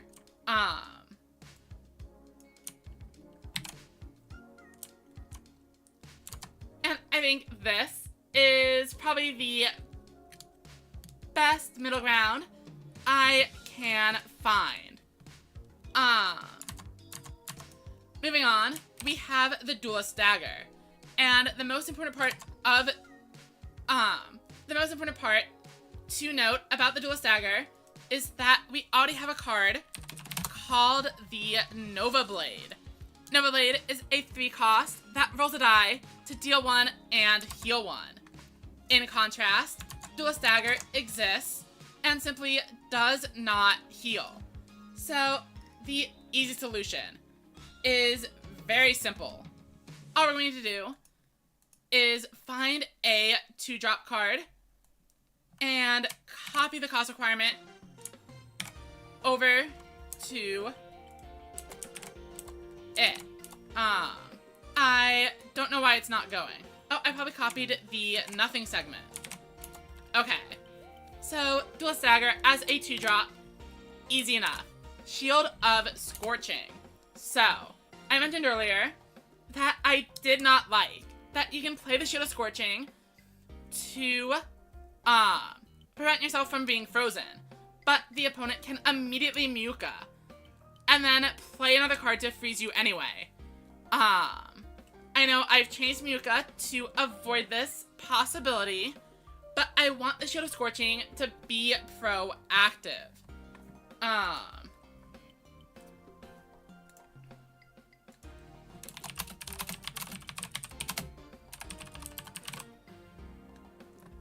So all we're going to do is a line of text at the top.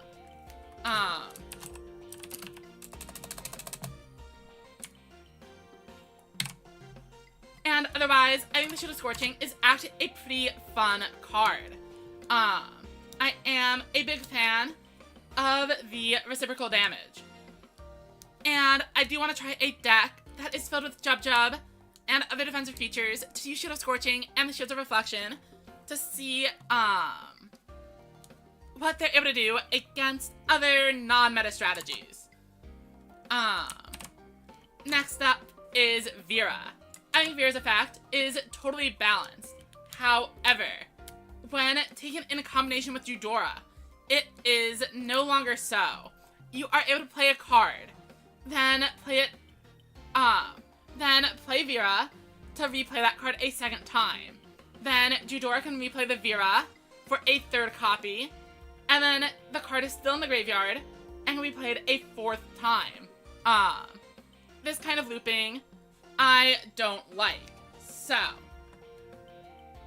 what this is going to be changed to do is pretty simple. And in some ways, we are actually going to be buffing it.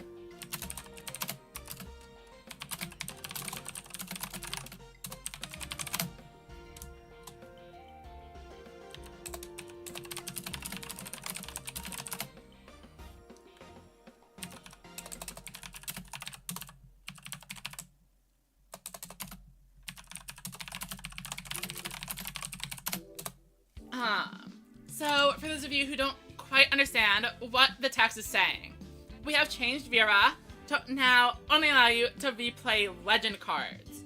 And we're also voiding those legends so you aren't able to use the same card 4 times. Vera is going to remove the card from the game. However, by copying the effect, rather than playing the card directly, Vera is now able to copy level 4 legends and use them even when you are only level 3. You'll still need to get the card in the discard pile, but let's say round 1, you got all the way up to 5 code stones, and now in a later round, you are going to be able to bank some value by playing a level 4 an extra turn early. And if it's the Iron Skeeth, you're actually now able to access a level 3 con, which you otherwise could not do. So there are some really strong plays with this version, while still reining in the looping. Now, Black Frost Cannon. The reason I wanted to change this card is because we have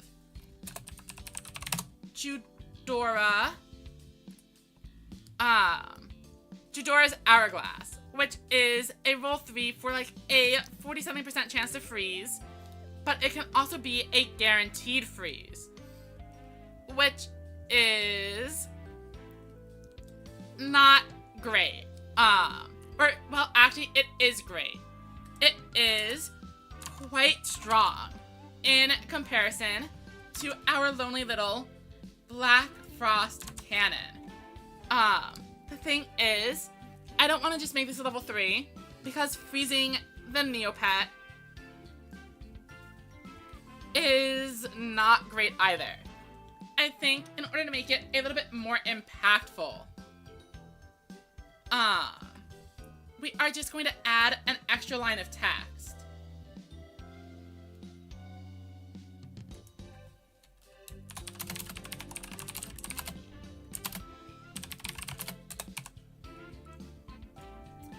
And that is a slight buff, which allows us to get in for 1 point of damage, even when we fail. Compared to the other 4-cost equipment, this would be the, I believe the Supernova.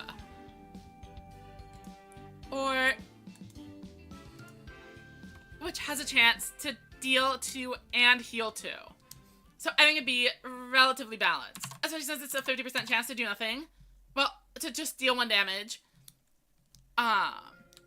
Or we can compare it to the Duelist Dagger, which we did make level 2. So it's a 50% chance to be a Duelist Dagger, and a 50% chance to freeze, worthy of a 2-level bump. At least in my opinion. Back over to the editing board.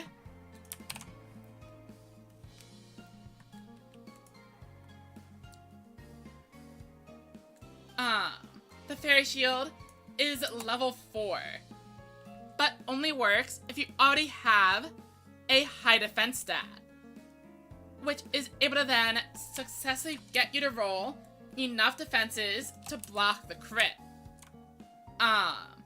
So again, a pretty simple buff. And that is, making it in line with Judora's Cursed Ring.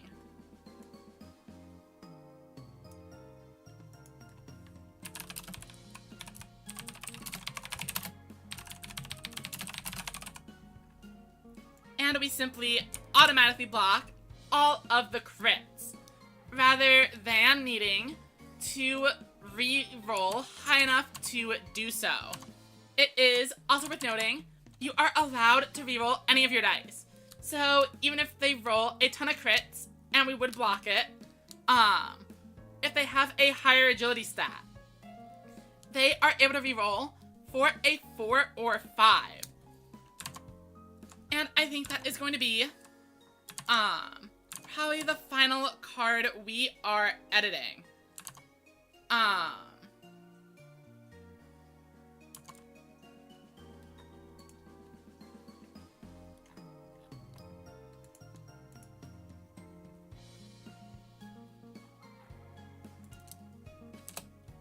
Let us return over to the set.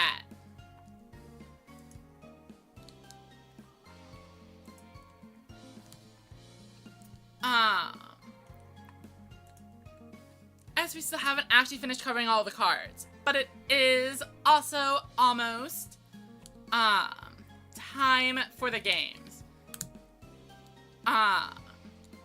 The Fairy Staff, Con, Iron, I like all of them. Amulet of Chaos is fun. The regular Battle Fairy equipment, apart from the shield we edited, I think are fine. I think the blue Scorchstone probably could use an edit.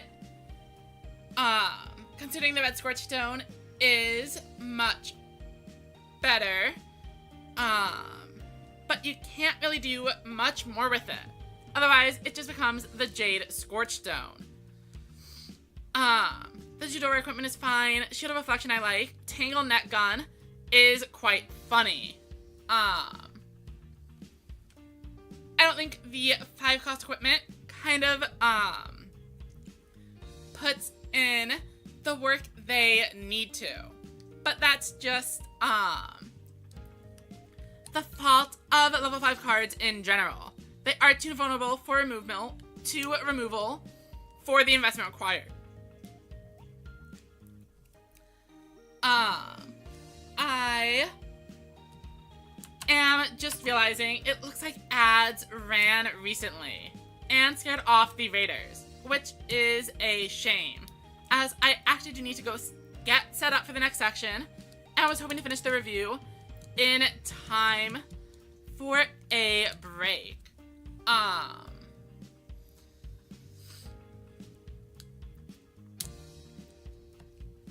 Unfortunately, I am going to go take that break anyway, as I need to get more water, etc. I'll be back in a moment, and we'll do a last minute thought on the hot dogs and potions. Fortunately, we have covered most of this.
So, we are back with just a few minutes to spare.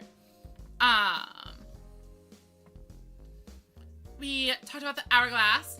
So the crystal ball, I actually think is a really interesting card. But I'm not sure if people are playing it that much. Once you get up to a 4 cost, it is pretty difficult to justify, since it will rarely actually be coming into play. I think the effect is quite powerful though.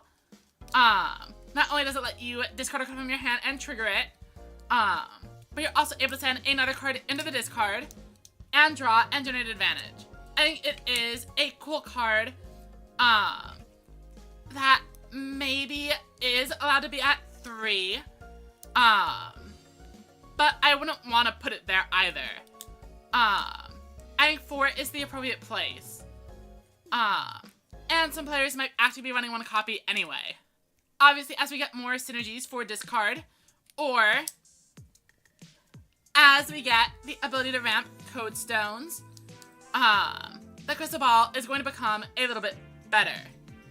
The shields of reflection are funny, but level 5 is probably just way too much.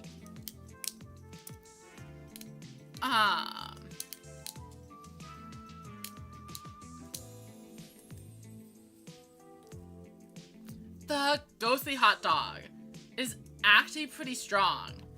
Obviously, it is a -1, but it allows you to sculpt your hand with any resource you have previously played, while also triggering a discard effect, which is pretty good. If you're able to discard a card like a potion, or Judora's sword, or hourglass, with the ghostly hot dog, you are in a pretty good spot. Teeny hot dog is funny, but probably a little bit too situational to be worth the deck space. Similar thing for Camo, whereas Hubert's Special and the Hot Dog of Justice are both quite strong. Diamond Hot Dog, I think, would be playable if it were a level 3 instead of a level 4. But I'm not sure a Jub reflecting 5 damage back at the opponent is a good idea either. I'm not buffing the Exploding Potion or the Freezing Potion because these effects are strong enough. Unlike the Lag Begone Serum and everything from the beginning of the stream, I want these cards to remain as high risk, high reward cards. And I think that is going to be it. Let's head on over to Tabletop Simulator. I will create a room. Public server. Password is Hyla. And we create the server. I will load in. Remove this. And then go check on my opponent.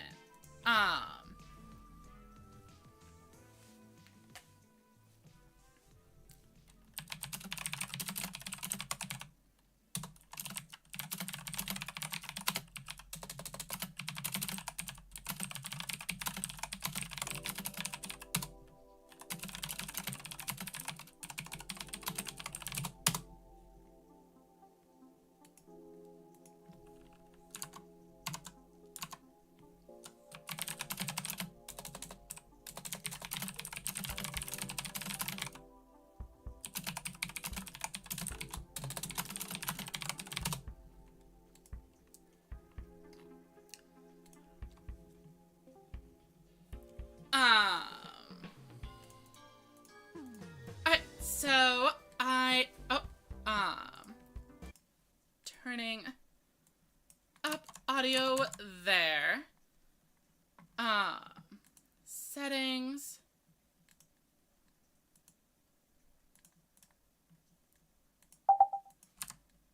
Hello?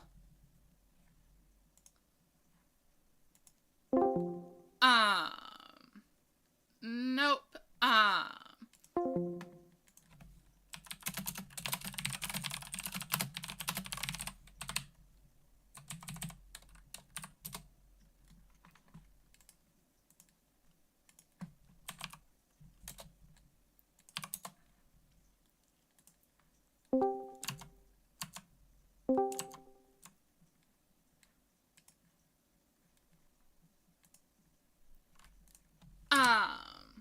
Hello. Still no. I think my mic is not functioning. I'm gonna try closing and reopening Discord. Sorry for the rough start here.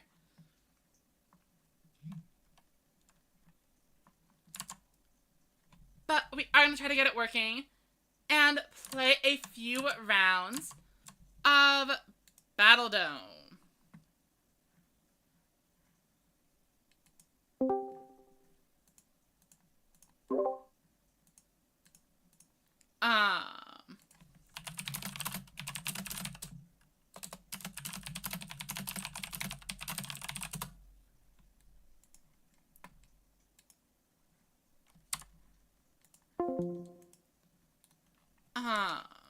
Discord does have a sound test option. Okay, wait, I am hearing it now. But it is pretty quiet. I'm just not seeing myself turn green. And it keeps re-asking for the permission. Okay, I think it is working now.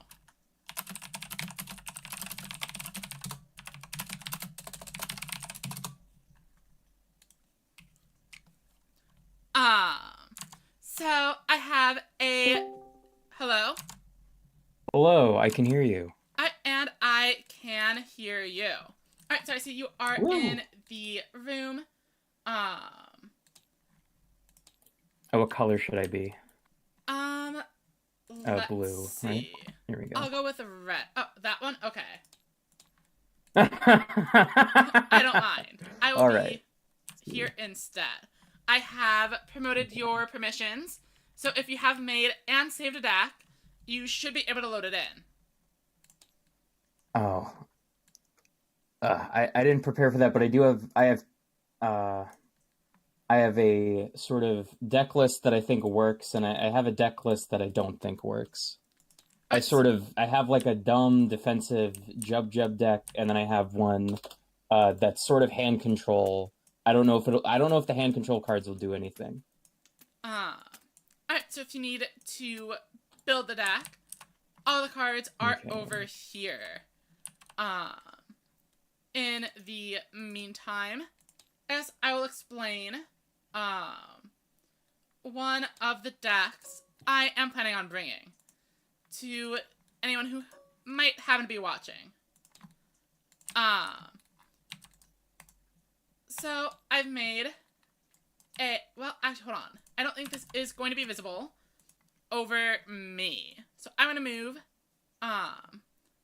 myself over to the left. Alright, so,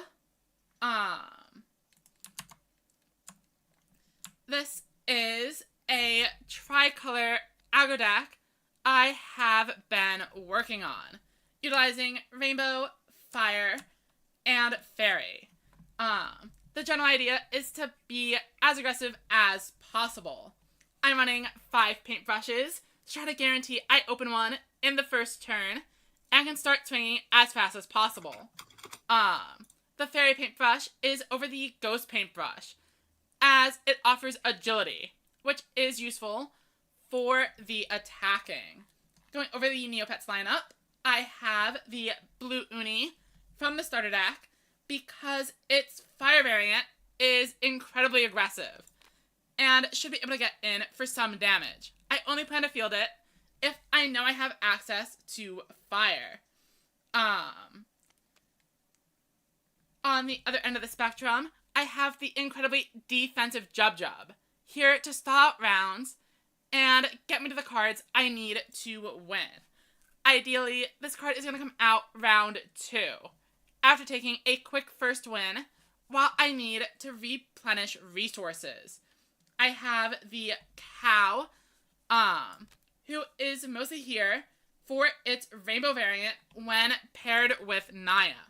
But I do also have the fairy cow in the deck as an alternative option. Cow, unlike those of the pets, I have picked blue. Like I said, its main goal is to be paired with the Naya. So, if the pet is always going to be painted, blue is the best option on that first turn, where I'm able to potentially be attacked before it is my first turn to attack them. Rounding out the deck, I have the Shoreview and the Eerie, both of which come with both a fairy and a fire variant. They are the main players for picking up those round 1 wins, and are just generically useful pets to field in a variety of situations. I'm running 14 code stones, split evenly between attack and agility, and then the rest of the deck is mostly staples. I have a Balthazar to potentially steal an opposing Naya or Judora, preventing them from running me over with their looped cards. I have a Miyuka in order to prevent powerful equipment in the fairy deck. And I'm running this over the Pant Devil because being able to play an extra card is a very strong effect. Obviously, we are running Naya to pair with the rainbow paintbrushes. And we are running 2 copies of the regular hot dog, as it's essentially a blank space in the deck and allows us to get to Naya even faster. You'll notice, as we go through the rest of the deck, almost everything is geared to search or draw cards. We are trying to be as consistent as possible, so we are running 2 Corbett Defender, 2 Castellus, 2 Nilo, 2 Breadmaster, 2 Harry, 2 Dr. Flexo, a Soup Fairy, and a Money Tree. Then we are running, apart from the draw cards, generic staples that I think are just good cards in any deck. Judora allows us to conserve resources, using all of our cards for a second time. Judora's Cursed Sword is a decent to attack equipment, but is even better when we pair it with Cashless to get it into play for free. We are not intentionally trying to trigger these synergies that often, but it is a nice bonus when it comes up. The Shield of Scorching here is helpful not just for it being immune to being frozen, but any source of direct damage is pretty powerful. And a turn 2 Shield of Scorching is almost guaranteed to turn into 2 or 3 damage over the course of a round, which makes it significantly stronger than the Potion of Explosions or other direct damage cards. Lady Frostbite allows us to get an extra attack in for free. This is essentially a much better version of the Cow Defender, who lets you attack twice. If you freeze the opponent, they aren't able to attack you, so you get to attack twice in a row anyway. And then, of course, we are running Iron Skeeth into Con the Unstoppable to clear out the opponent's board, to Hot Dog of Justice to make sure they don't do the same to us, and a Hubert Special Hot Dog to prevent opposing justice. And that should be all of the cards in the deck. Let's go ahead and see if it will work in action. Hyla, would you clone me a couple Nilos? I'm having trouble finding them in the Legend deck. Roll Butterfingers with this thing. Yeah, no problem. I should definitely have Nilo available. Alright, and here you go. Okay, to go over my deck strategy without showing you cards, it's got a lot of mirrors and jubs. Hopefully, I will roll well, and you will take forms of reflection damage. You basically made a whole video about how the defense stat in this game is not... It's not as valuable per point, which is true. And I want to see how bad. Else, if this turns out completely horribly, I also have just like a villain deck, which should play as expected and actually interact with the counterplay that you've prepared for. Alright, let's see how it goes. I mean, I think if you do land some Shields of Reflection, Jub could pick up a win. I just have not seen anyone currently who tried it. So this will be a new experience for the both of us. Now, there was one other issue I've been having with this. And sometimes when I load in the module, the RNG on both of these have been the same. As you can see, we both rolled a 4, and then a 3, and then a 5. So, unfortunately, the dice rolling function appears to have broken. And this was not the case the first time I loaded the app. I don't know what they did, but whatever it was, they broke it. So, in order to roll the dice, I suggest using these ones, or the red ones in your case. And if you mash the R button, that should be sufficient enough to rotate them enough to be relatively random. Okay. So, to decide who goes first, do you want evens or odds? I'll take odds. And it is odd. Before you decide, you do get to look at your opening hand. I unfortunately will not be keeping this one. So I'm gonna put it back, shuffle a bunch, and draw one more time. Alright, and regardless of what I draw, I am stuck with it. So I will be taking this and choosing a pet to put face down, after I learn if I'm going first or second. Let's see.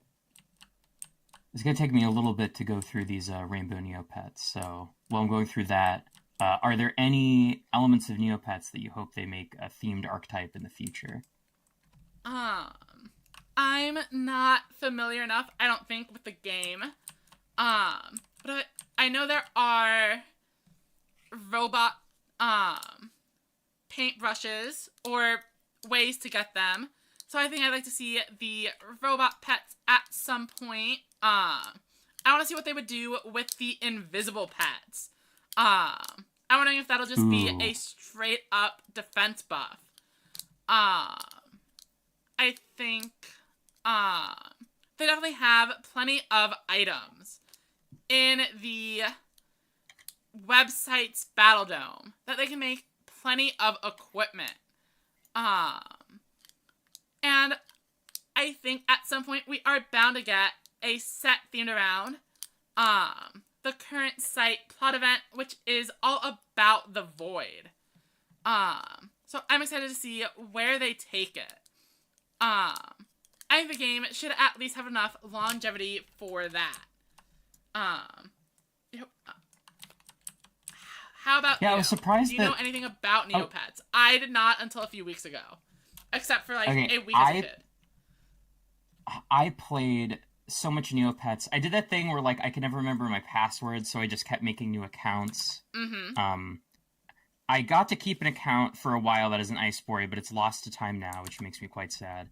But if there was a theme I would really like them to do, there's this world that you can only access by, like, typing in the URL or, like, hitting a link. Like, it's not accessible via the site's interface. It's like a Jello world.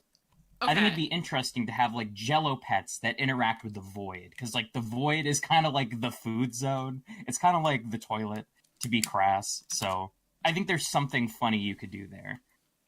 I think the Jello would also work pretty well as another one of the defensive brushes. Like, if you gave them an ability that, like, reduces all damage they take by 1.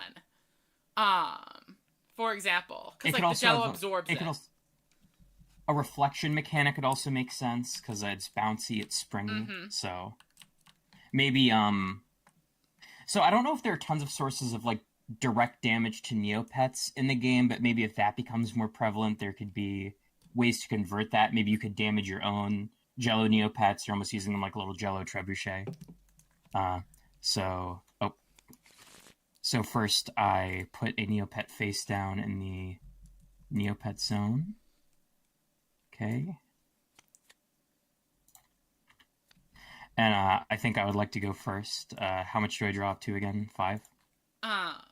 That is correct. Okay.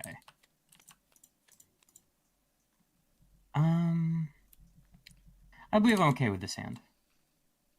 Alright, in that case, let's flip up and begin.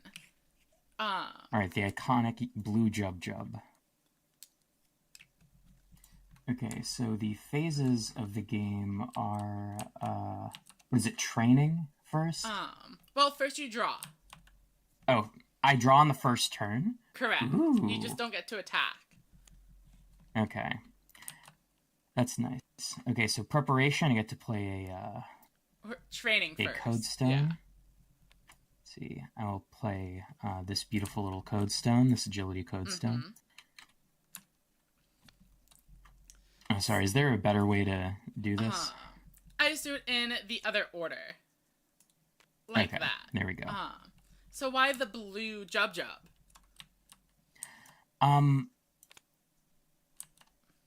Okay, so while you were I had a deck that had a coherent strategy. Wait, I wanted to make a defense deck. So I have 2 blue Neopets. I chose the Jub Jub because it has, I think that's the second highest health value a base Neopet can have at 12, right?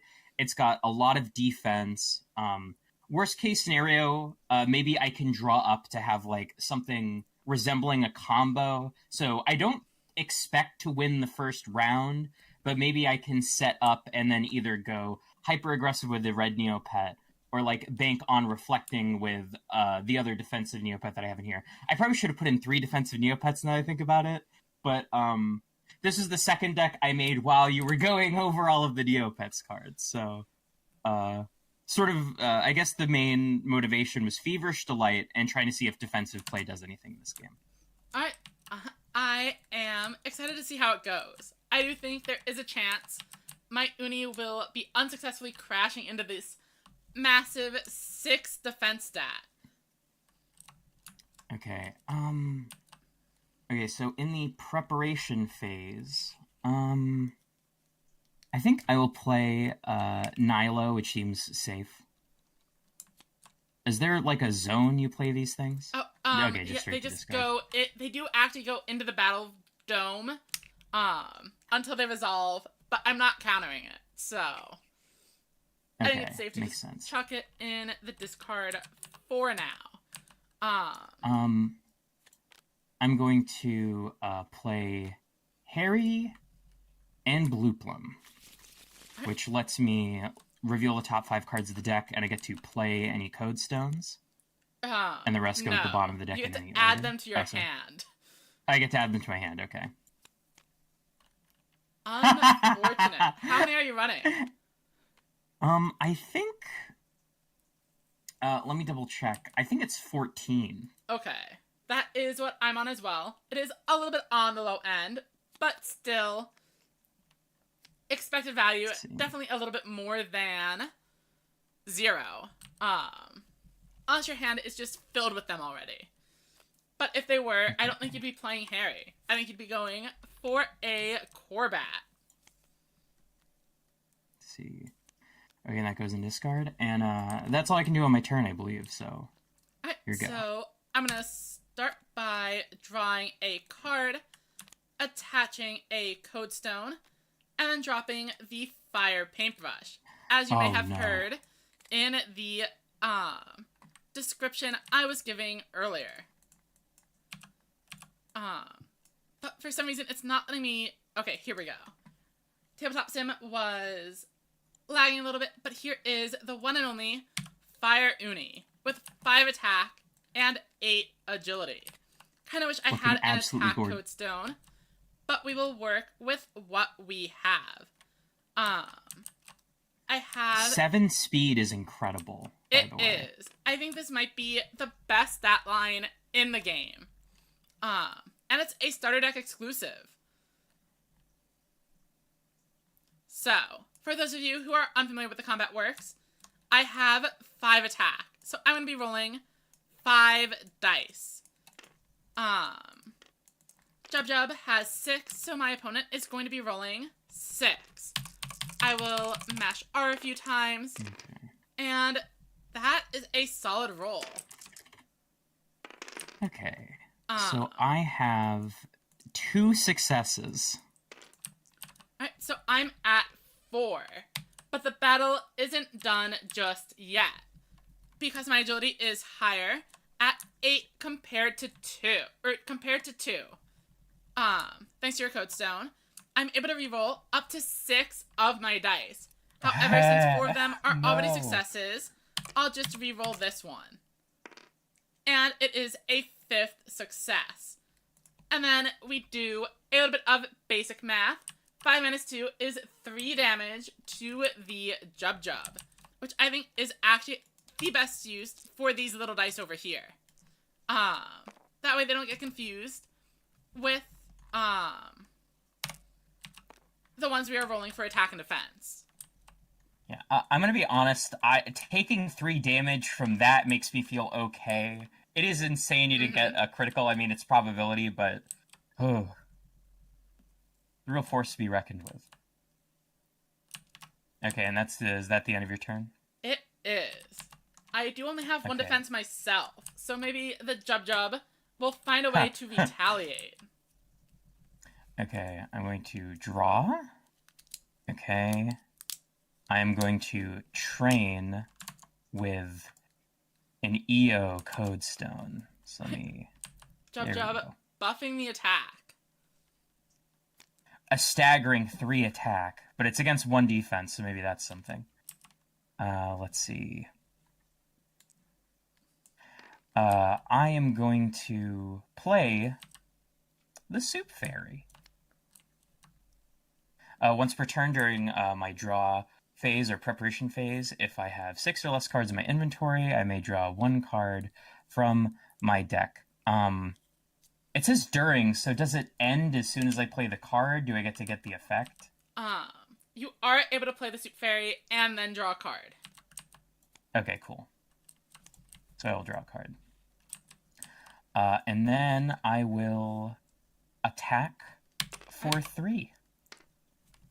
I have failed my roll, but my agility is higher. So I will roll again and continue to fail. Okay, And well, that I get 2 means- damage in, I believe, because I've got a critical and a success. That is correct. My move, I will draw a card, and unfortunately, I did not draw what I was looking for. But I did get another agility codestone. No. So I will throw it down. Not that it helps, as I'm already able to reroll all 5 of my attack dice, but I am able to play the Shield of Scorching, giving you a taste of your own deck's medicine. Every time you ping this Uni, Jub falls closer and closer to its demise. No. What the heck? That's my strategy. You can't do that. I will enter the battle phase and be rolling 5 dice. Not looking as good as last time. Let's see what you get on the defense. I realize now that I dragged all the dice I was going to roll over for no reason. So let's see. I got, 1 success. I'm at 2 and have 3 rerolls. And 1 additional success. Puts me at 3 damage. I think you did only roll 5. So I'll let you roll an extra. Oh, yeah. Okay, sorry. Let's see. Alright, so Okay. 2 damage. Alright, so I'll set this rotation value to 5. Alright, go ahead. Okay, let's see. I will draw, and because I'm at 1, 2, 3, 4, 5 cards, I will draw with Soup Fairy again. Right? Sounds good. Yes. So it says or, so I can't activate this twice per turn, right? Just once. Just once. I think I'm pretty sure the only reason it has the prep phase on it is so that you're able to draw the card the turn it comes into play. I think they could have easily made it be, and when this card comes into play. But there are actually some things you can do with the prep phase. For example, if you have 7 cards in hand, and then play a card, you can chain the Soup Fairy. All the cards in Neopets are instant speed. So you can play a card, chain Soup Fairy, go up to 7, and then resolve the effect. Okay, so I will play this attack. A very Codestone? aggressive Jub. I was not ready for this. I'm actually kind of scared now.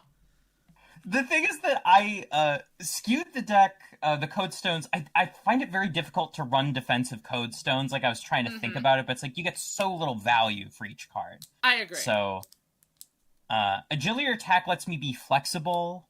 Like, agility is obviously, like, the more flexible stat, though it doesn't have as much value because of, like, probability over time, blah, blah, blah, blah, blah.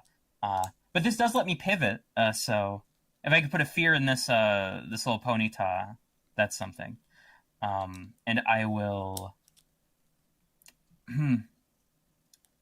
I think I will play the Starry Paintbrush. Alright, and, so Jub goes into the rainbow pool. And the Starry Jub emerges, now with Uh, 7 defense.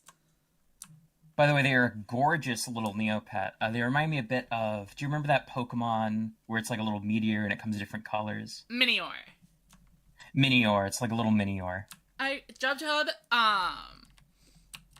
so, like I said, I had only played a little bit of Neopets as a kid, at least as far as I can remember.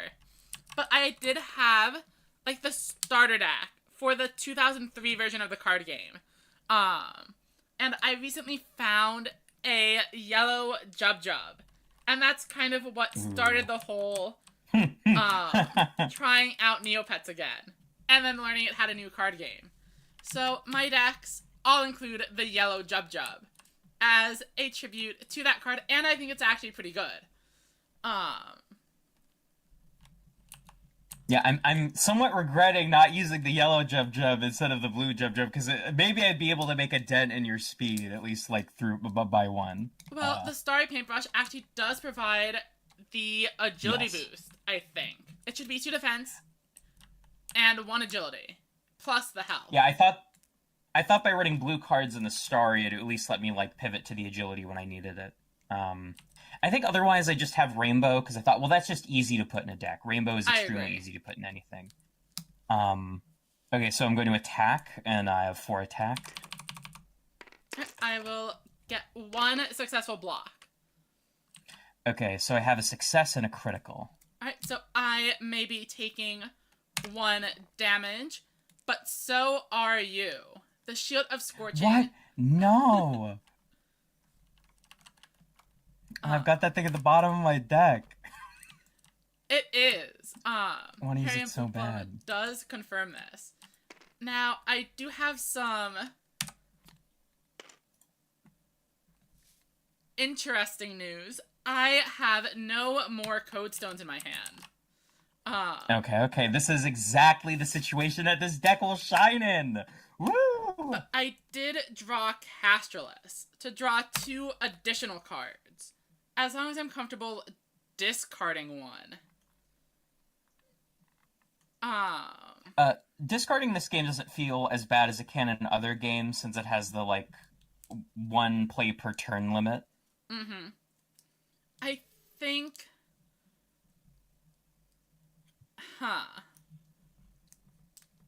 I wish I had a Code Stone. I'll be honest, I have Judora's Sword in my hand. But at level 2, I'm not able to play it. No! It's such a good card. It is. I'm trying to see what the best option here is. I think I might just have to discard a Rainbow Paintbrush. Despite how good it seems. And I will be attacking. 5 dice. Okay, so I have a defense of 7.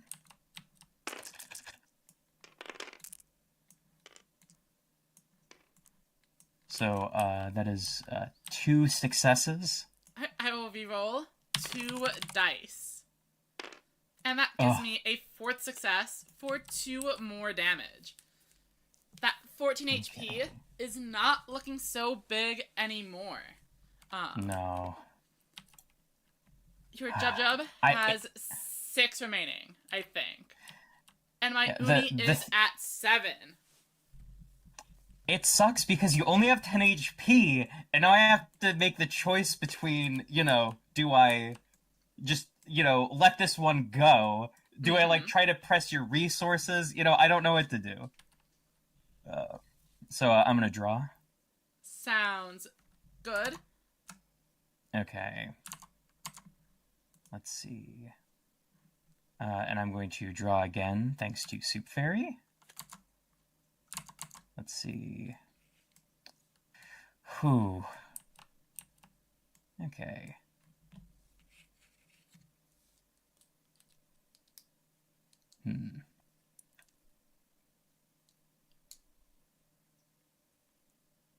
I am going to play... Oh, sorry. I can prepare. Am I going to prepare? I must prepare. Does this I can't make be a playing difference? Gwent. This is the Neopets game. Sorry. At agility. I'm at 9, so I will still have full rerolls. But if you need a card at level 4, this could be threatening to me. Yeah. Let's see. Let me check my deck list. Oh, okay.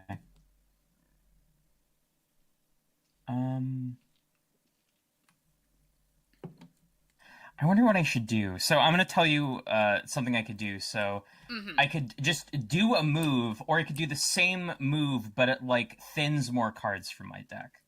I mean, usually thinning is Yeah. better, with the exception of if you're thinning a thinner. For example, Yeah. if you play a Nilo, you should not get the other Nilo and play that to thin one card, because you'd rather draw the Nilo on another turn and be able to do it again. Exactly. So I think I will play Hubert, which lets me search my deck for one card with hot dog in its name and add it to your inventory, and I believe I also have to reveal it. That'll go correct. In order to confirm, it is a hot dog and not Future Fusion. Okay. This is a card that I don't know if it will do anything, but it is the illustrious Diamond Hot Dog. I am scared now, actually. Taking 5 damage out of nowhere is threatening. I wasn't ready for that. And I've got a really buff Jub with an attack total of 4. This is true. I think I could very easily lose this round. Sorry to be outdated, but I would Pog. I did not expect that in the first couple of turns. Thank you, Monoscrew, I guess. Okay, I'm gonna battle. Alright, I will roll a die. I have failed. I will re-roll 1 block. I will take 2 damage. Alright, so you're halfway down. I'm over half down. I think I got 6 HP. Oh, I've got 5 HP left? So if I'm able to deal all 5, I'm able to win on this round. Otherwise, the Diamond Hot Dog is going to pose a big threat, as you'll probably take me out on the next turn. I draw, and I'm still not feeling this hand. What were you saying? Shield of Scorching, that only deals damage at the end, right? So that's correct. If you so chances are good that I won't die to it. Correct. I want to play Nilo. But what do I actually take is the question. I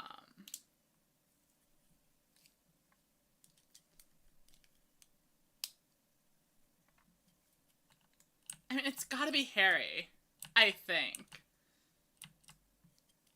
Though I could go a different way with it. I think the thing with Harry is it sort of future-proofs you for the next round, but I feel like if you make an investment, you could get a clutch win. So it's difficult to know what you should go for. I'm not seeing anything too crazy that I'm able to just kind of grab. But instead of Harry, I could go for digging another way.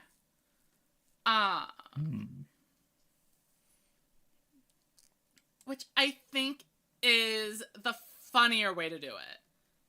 So, okay. I'm going to play the Breadmaster. No, and Breadmaster is going to return 3 of my cards into the deck, leaving me with just 1. Go ahead. I very foolishly did not put this in my deck. I have no idea why I didn't put a 1 of in here. So good. And the card I'm going to obtain is the level 2 Money Tree. So I will shuffle my deck and draw 4 cards. And try to get some code stones that way. Whoa. That's a big draw. But that is all I've got. So, will I be able to Whoa. land the crazy 5 success uni roll to finish this battle? Or will I be taking a ton of damage from a diamond hot dog?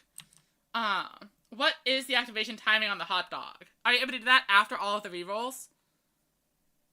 During your opponent's battle phases after damage is calculated. During your Alright. opponent's battle phase after damage is calculated, so... Let us Okay. roll some dice. And that is 5 successes. However, I'm seeing a lot on your side too. I see 5. In that case, I have 1 crit. I'll choose to reroll Ooh. 3 of my dice. Oh, Now, these let's could go. all be 6s and kill me, but I get 2 damage in. Would you like to reflect? Is that, like, exactly what you wanted? I was hoping for pretty, just a couple. That's not bad. Okay. Well, I'm gonna play my diamond hot dog. Alright, I will take 2. Putting me at 7. I mean, I should be able to survive 3 HP here. Okay. You're at 7. Ugh. That worries me. Okay, so I'm gonna draw. Go ahead. Okay. I'm gonna draw again thanks to Soup Fairy. Okay.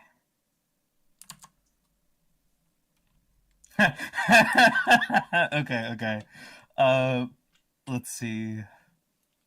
Okay, don't think there's a reason for me to train. So I think I'll just go play Kavara's Potion. Oh. Roll 3 I'm dice. in danger. For each success, your Neopet gains one of the following until the end of your opponent's next turn. 3 attack, 3 defense, and 3 agility. So, on average, I think this is 4 stats, 3 stats. So bad at math. Let's see. Alright, 1 success. Okay, so we have 1 success. So that means I have 7 attack. I'm suddenly in major danger. Okay, so I'm going to battle. Ready to roll? Alright. I roll. And that is a failure. And I see 5 successes. Looks like my choices did not matter. I would have lost, even with the extra health. Jub Jub picks up a glorious victory over the Fire Uni. I am flabbergasted. I mean, you got Codestone screwed really bad, so I don't think this is particularly reflective of anything, but, you know, I'll still clock it as a W for the Jub Jub. I think I'm still in the game. You're still in the game. I mean, like, I don't know if my gimmick will pan out. That's a big problem. Who are you going to bring in next? Let's see.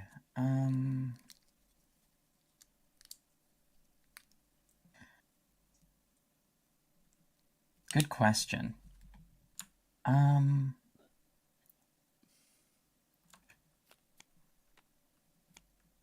Oh, do you get to see it? I do. Okay. That makes sense. If you get to see it, does that actually change what I play? That's kind of an interesting could. question, actually. So... where did it go? Okay, there we go. Okay, I will play the red loop. Interesting. That could actually change what I play. Because I was thinking of Yeah, playing that's the thing! the red Eerie. But I know the loops do pretty well into the Eerie. So, I need to change it up. And maybe try out the Shoryu instead. See, that's an incredible strategy that I learned from this really amazing video on YouTube that did this, like, mathematical analysis of how the Neopets match up with each other. So, I'm gonna go ahead and draw for turn. And I will say, my money tree got me to a Codestone. So, my Shoryu has pretty solid stats across the board. What should I play next? Ooh, a 5-2-4. I'm thinking... Do you get to attack at the start of the round if it's do. the second round? Ooh, that's scary.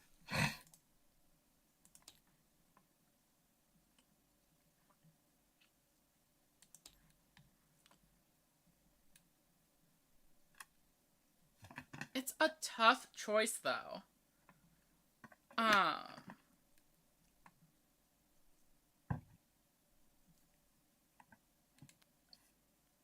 I'm gonna go with the Corvette Defender.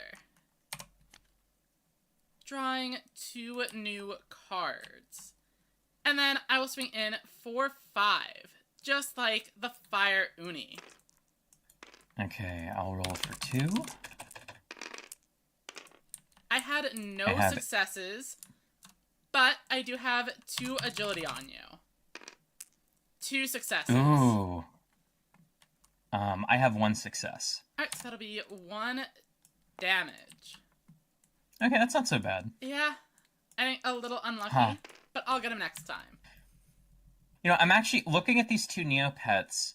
One of the weird things, and you mentioned this, is how do the stat calculations work once you start adding code stones? So, like, does Shoryu scale better with code stones than the loop? Somehow, I mean, it has more health, so maybe not, but... I think generally the high HP pets do better with code stones. Since you are never able to boost the HP. And then there's stuff like the Scorching Shield. Where if you weren't on Jub Jub, anything else would have just died from the extra damage. Because it's like an 1/8 of their health, rather than a 12th. Okay, so... Let's see.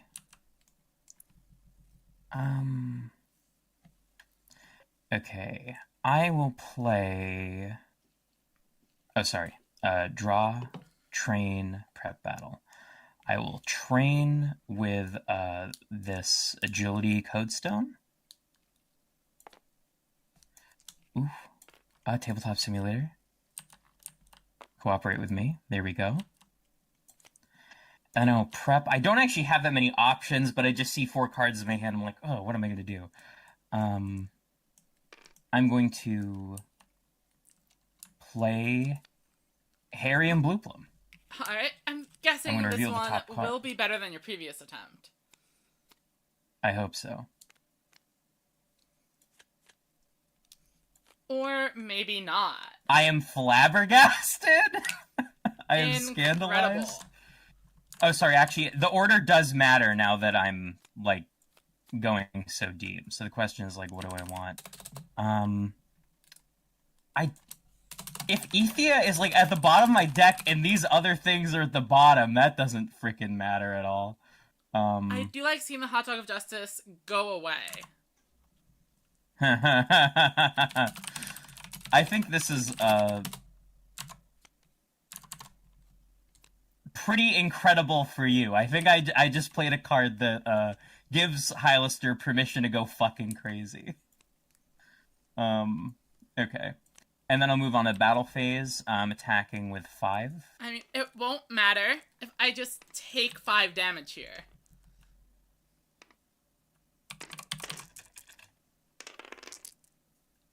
Okay, so I have 1 success and 1 critical.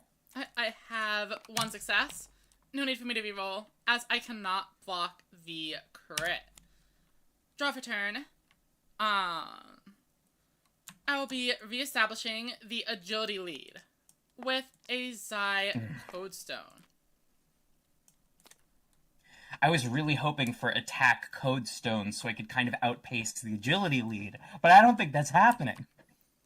I'm then going to play down Judora. I'm not able to actually play the cards with Judora this turn, but it could come in handy. Let's move on to the battle phase. I have 5 attacks still. Okay, I've got 2 defense. And I'm starting off with 3 successes plus 2 rerolls for a total of 5 damage. That's what I was afraid of happening to me. That feels bad. Your move. True. And with a jub, so I can't complain. Mm-hmm. Let's see. I draw.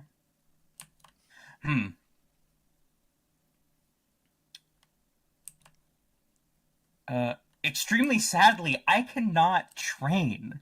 That is That's so a depressing. I big play both of my issue. and my Harry and Blue Blooms. Let's see. You know, Codestone Screw is a lot funnier when it's not happening to me.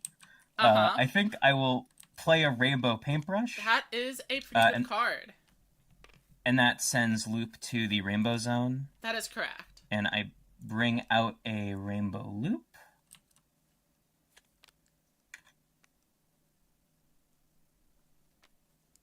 Still has 6, though. But it did gain a bit of health and agility along the way. Okay, so I'm going to attack for 5. I have 2 defense. And that's no successes. But I do have +1 agility. 1 success. Okay, so you take just 1 damage again. Up to 2, and it is now my move. And now is where we start wondering how much we want to prepare for the next round.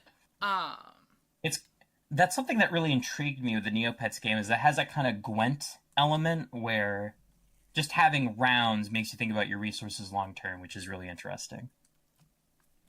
I agree. I mean, I think we still have a few turns left to go. So I don't mind attaching 1 more Codestone. Alright. Especially when it means my Judora is able to play Casterless from my graveyard, giving me 2 additional cards in my hand, but forcing me to discard a Judora's Cursed Sword. No. When Judora's Cursed Sword is sent to the graveyard, I will draw... Or I will play it onto the field for free, for 2 additional attack. This raises my total attack from 6 up to 8. And I will enter the battle phase.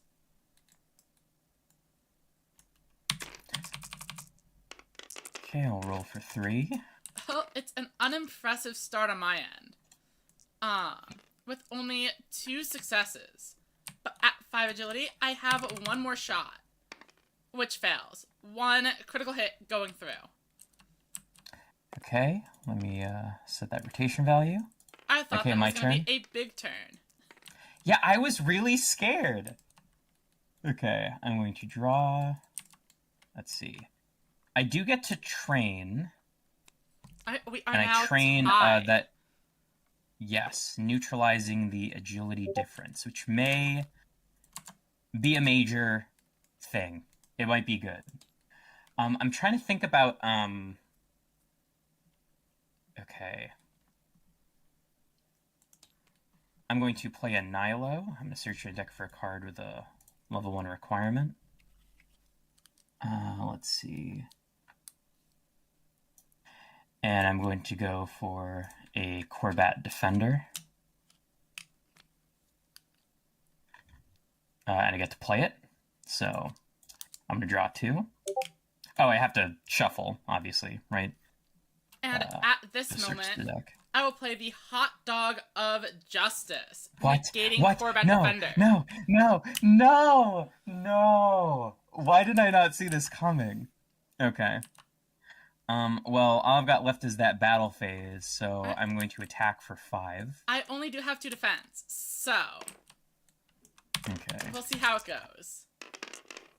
No successes on my end. 3 successes. That is a ton of damage. I am definitely not in the lead anymore, but it is close. We'll have to see how it goes.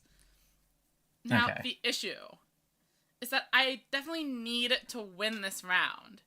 Otherwise, I lose the game on the spot. So, what is the best play here? That is something I love about round-based games, is how it can force your opponent into weird positions like that.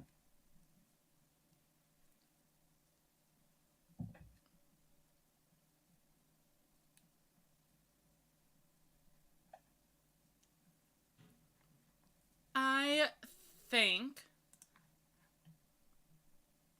My best play is probably going to be this Casterless in my hand. I need to draw 2 cards and discard a Judora's Cursed Sword, which then enters the battlefield under my control and raises my attack Another to one. 10. Oh, that is monstrous. And we'll see how it goes. I don't like hearing all those dice roll, all them bones rattling. Okay, I have 2 successes. I have 3 crits and 3 regular successes for 4 damage. Okay. Oh, that's not as much as I thought it would be, but it's still not great. Down to 3. Scary. Okay, so I'm going to draw. Let's see. I ain't training. And I ain't prepared. Give me one moment. Take your time. Alright, so we are in a bit of an odd position. I have a lot of plays available to me, but the loop does only have 3 health left. So if I am able to find a way on my next turn to finish the game, preparing for round 3 would be ideal. Okay, so I'm just going to attack for 5. Alright, I will defend for 2. 1 success. And 1 success. I will block the damage.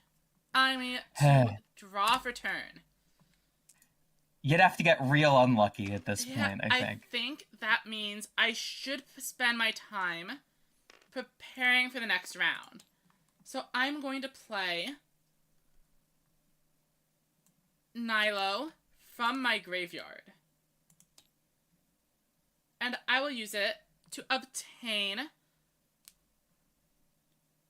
my second Breadmaster, which is going to be putting 3 of my cards back into the deck.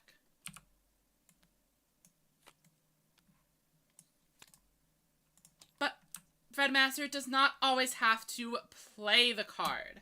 I'm simply going to add a card from my deck to my hand. It makes sense. I will take this one. And I will be rolling 10 attack, trying to finish off the game this round, or the round this turn. Let's find out how it goes.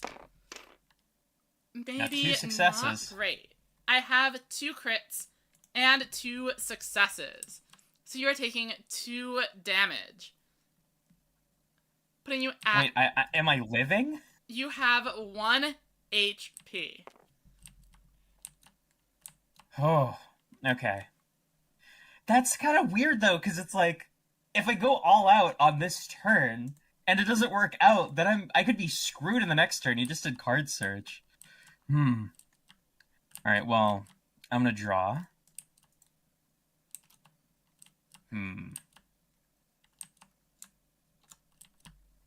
Okay.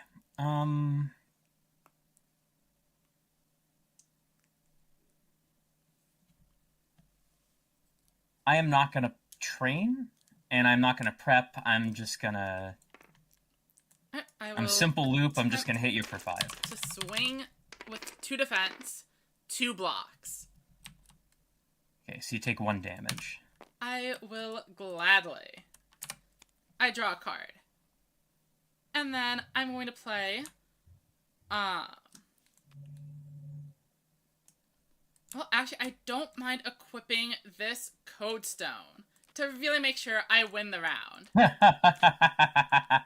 I play Dr. Flexo. I draw 3 cards from the deck. And then any one of them goes on top or bottom. these are all of the cards I returned with the Breadmaster. So I think I didn't shuffle. I'm going to do that. Okay. And then one card goes on top or bottom. I'll be placing this one on the bottom. Okay. That makes me a little bit happy knowing you didn't get something you could draw into next round and sweep. Okay, so I'm still at only 3 defense. A single crit ends it. And there are 3 crits here. Oh. Alright.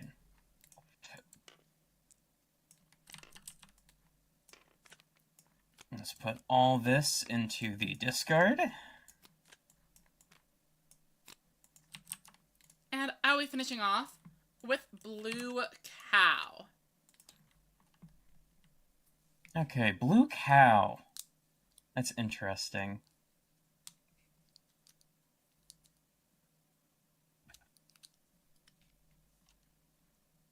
A Blue Cow.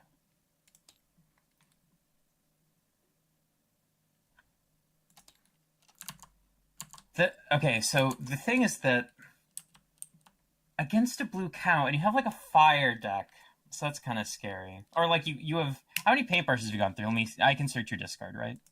It should be 1 Discard is fire, public 1 information. rainbow. So you probably either have a fire or a rainbow. You could possibly have 2 rainbows just for the sake of doing like Aisha silliness. Maybe not. Let's see. I think. Oh,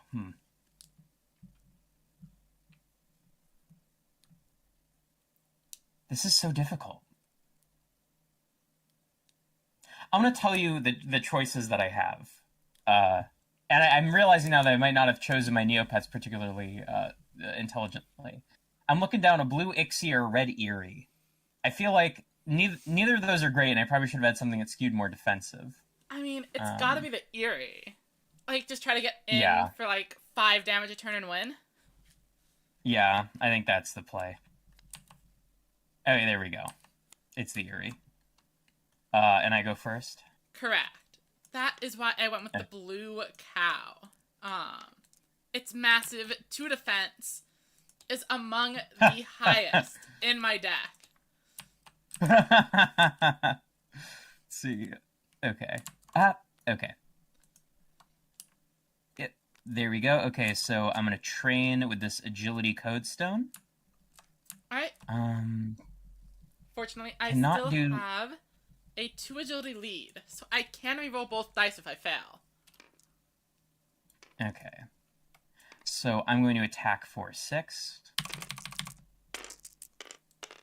2 success. 6 successes. I have 6 successes. I will take 4 damage, and that is why I said that Eerie was the play.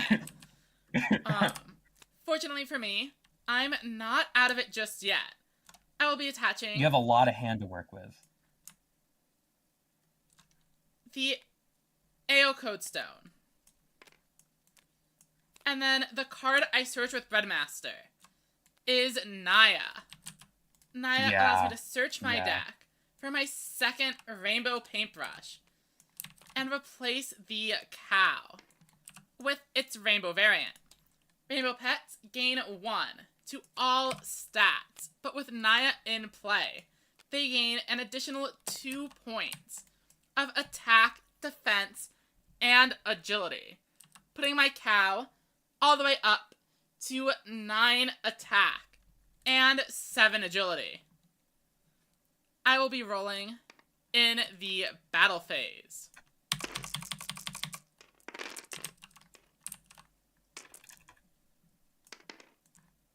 Okay, no successes. I'm starting off with 4 crits. However, I have 7 agility compared to your 2. This allows me to reroll 5 dice. That's monstrous. And I have gained an additional whoa. 3 successes for 7 7 total damage. Wow. I'm over halfway done. Well, so was I until this turn. Yes. Go ahead. Wonderful play. Okay. I'm going to draw. Let's see. Let's see. I'm not going to train. I'm not going to prep. I'm going to hit you in the head for 6 and hope for the best. Cow has increased its defense from 2 to 4, thanks to the power It's got of wonderful Naya. agility. And after rerolls, I have 4 successes, blocking out all of that non-critical damage. Okay, there we go. Cow up to 5, but now it is my move. And I will finish off boosting the attack. Then, at level 2, I'm able to play another Shield of Scorching for the retaliation damage. Let's go. I will roll 10 dice.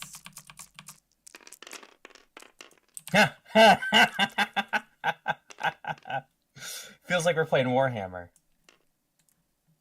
I can't say I've played, but I do know it involves dice. So you're at 2 agility.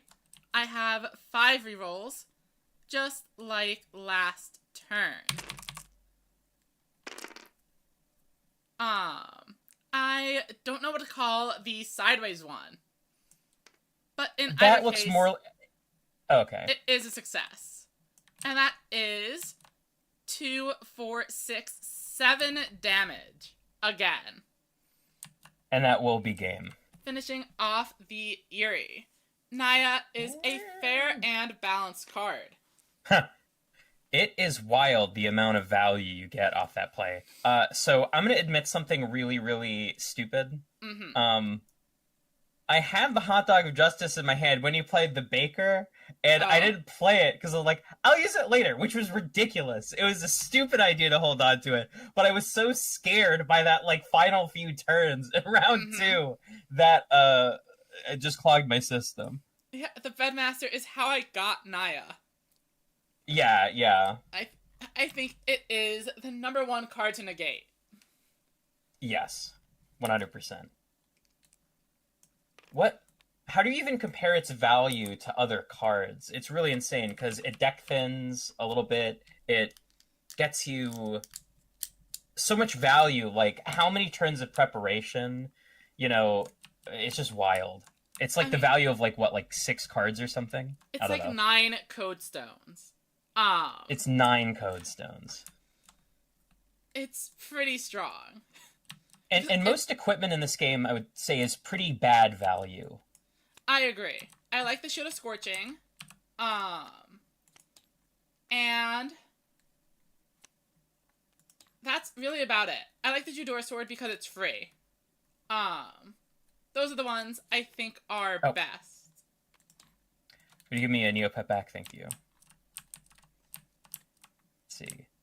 Another... go ahead. Oh, what were you going to say? I was going to say the equipment is better in, like, the dedicated equipment deck. The fairies have a lot of synergy with it. But most of, like, the generic equipment I don't want to play. And then, like, the good ones are too expensive. And they're not going to be worth it. Like, I don't think we went beyond level 3. Or I didn't. Yeah. This entire game. You had a level 4 the first round. So those 4-cost cards are just not doing it. Yeah, that's a tricky thing. I mean, I want to have, like, maybe another Neopet that has, like, higher health, and I think I want more draw engine cards, because I was focused so much on the synergy that I think I neglected elements of the engine. Like, I don't have really generically obviously good cards, like the Sneaky Snake, the draw 2 discard one. That's an incredible card. Stuff like that. Let's see. If you're not running any of the discard synergies, you could get away with Lightning Lenny over the Castrolus, since it lets you see another card into the deck. Okay, that's a good point. Let's see. By the way, it's such, like, a tease that, like, the website has all of the things you'd expect in a deck builder, but they didn't put the part where you get to build decks in it yet. So I kept actually like clicking and right-clicking cards as if it was like a client of Yu-Gi-Oh or something. Like, oh yeah, this doesn't work. Wait, does it not? They're gonna make a deck build. Did you use the deck builder on the site? I couldn't figure out how. I have not, but I know they were showcasing it, and there are decks published. So I imagine Yeah, I think it's a feature be. They're gonna release soon. But then how did they get the current decks on there? Some of them aren't published by Upper I Deck. don't know. Are you signed I could in? be in. Okay. Oh yeah, I didn't sign in. That's probably a major element. You checking out if you can access the deck builder? I mean, yeah, I don't have an account. Okay. So I have not used it. I've done everything just in tabletop, since I need to do it there at some point anyway. So let me see. Another thing is I have two. What is it? I don't think I'll ever be able to play these. The Superior Shield of Reflection, but they are funny. It'd be funny to have Yeah, one. those are the 5 costs. Yeah. I don't think it's happening. And even if you did, you're going to get hit by an Iron Con Iron Seed into Con to instantly remove it. Yes. So that's another problem. It's very interesting how this game, it feels like 2/3 of the cards that interact with equipment are really shy about removing them, and then the last third is like burn it, burn it, burn it to the ground. Very strange. Yeah. The legends. See, I would be down to play another round, though I'd need to switch out some of my cards, I think. You did mention having a second deck. Would you like to try that?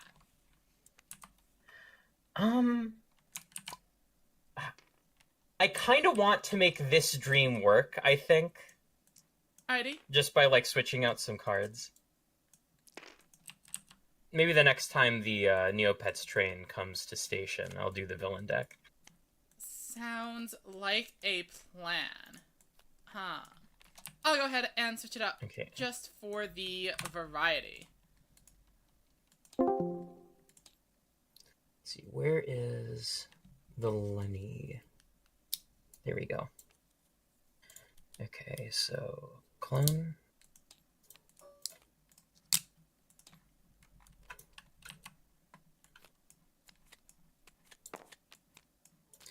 Okay, and what else would I take out of this?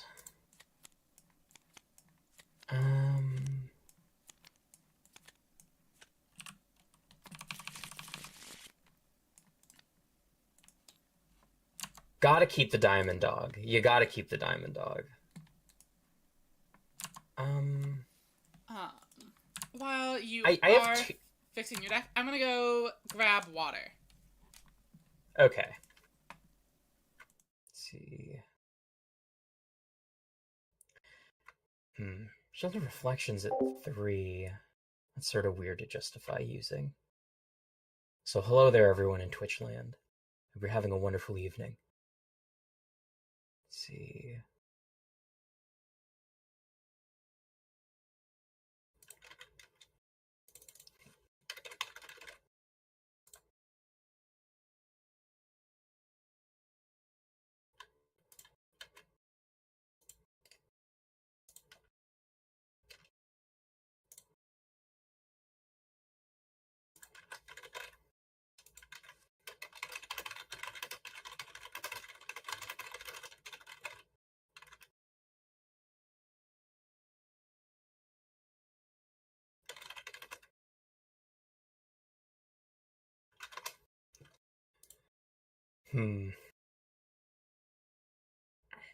I should probably take out something else. I should probably replace that Ixie too.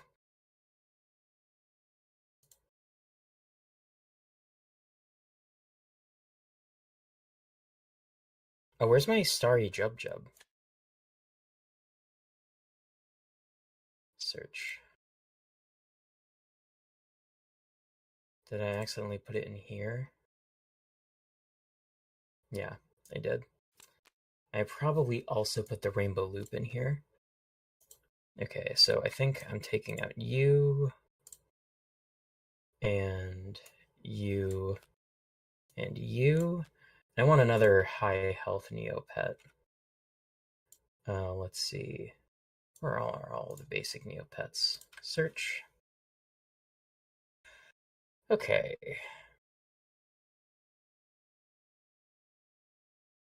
What's got high health? Scorchio? Welcome back. I'm trying to think of what to replace my Ixie with, because whenever I thought about pulling them out, I was like, that stat line doesn't look friendly to me. Or Scorchio anything? I'm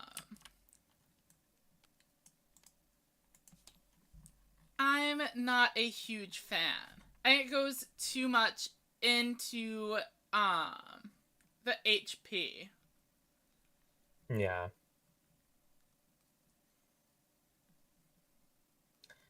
A Poogle? I don't know about a Poogle.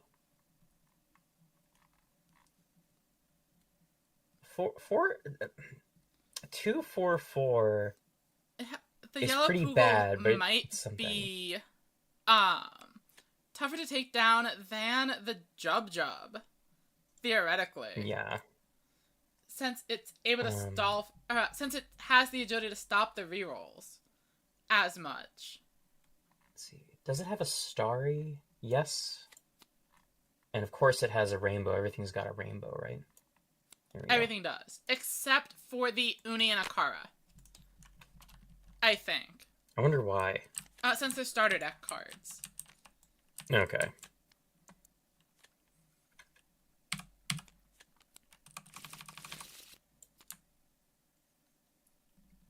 Isn't the Ixie and the Poogle the same stats? I might just be, recency biasing myself. Let me double check. Oh my god. Let me check in the Neopets thing. Ixie. Exact same stats. You know what? I'll do it anyway. I'll commit. I'll commit to the bit. Poogle No, but I have is 6 in here. ready to go. Okay. Search. This is the worst hand I've ever seen. I'm gonna keep it. Are you sure? I'll see how it goes. Okay. That is actually something I was thinking about is sometimes you start with a good hand. yeah, start getting worse ones, over time when you're really worried about influencing the state of the match. Okay, I think I'm gonna replace one more card and then I will be ready. Where's my... I'll take out one of the potions. The potion is like kind of a meme. It did come in clutch, but I feel like if I ever drew 2, I'd be sad. And then where are the legends? They are in here. I think I will get a bread boy. What's like the primary color on that art? Okay, there we go.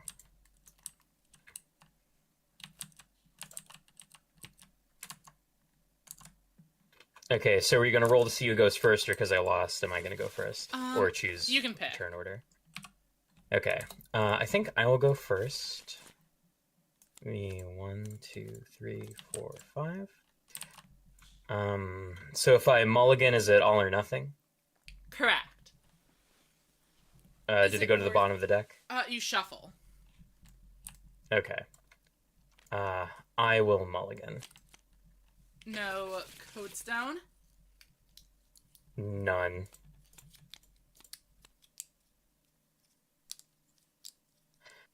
I'm gonna check for... Can I check my deck for a Codestone amounts and then just shuffle it after? Sure. Okay. Did you forget to put them in?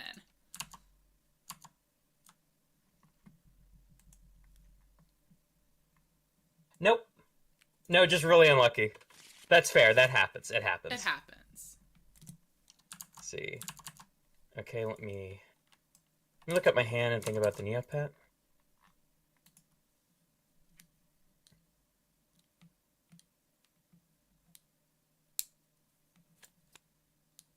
Okay, ready to reveal? I am. Okay, I went with the Jub Jub again. It's blue versus blue. I just love how stats and colors work in this game, because having a blue cow is just really, really funny. It's like having a child safe kitchen knife or something, you know? That's what the cow gives off. When do we get the chocolate cow? Is there a chocolate paintbrush? I think there actually is. How else would they that have would be- chocolate milk? Let's see.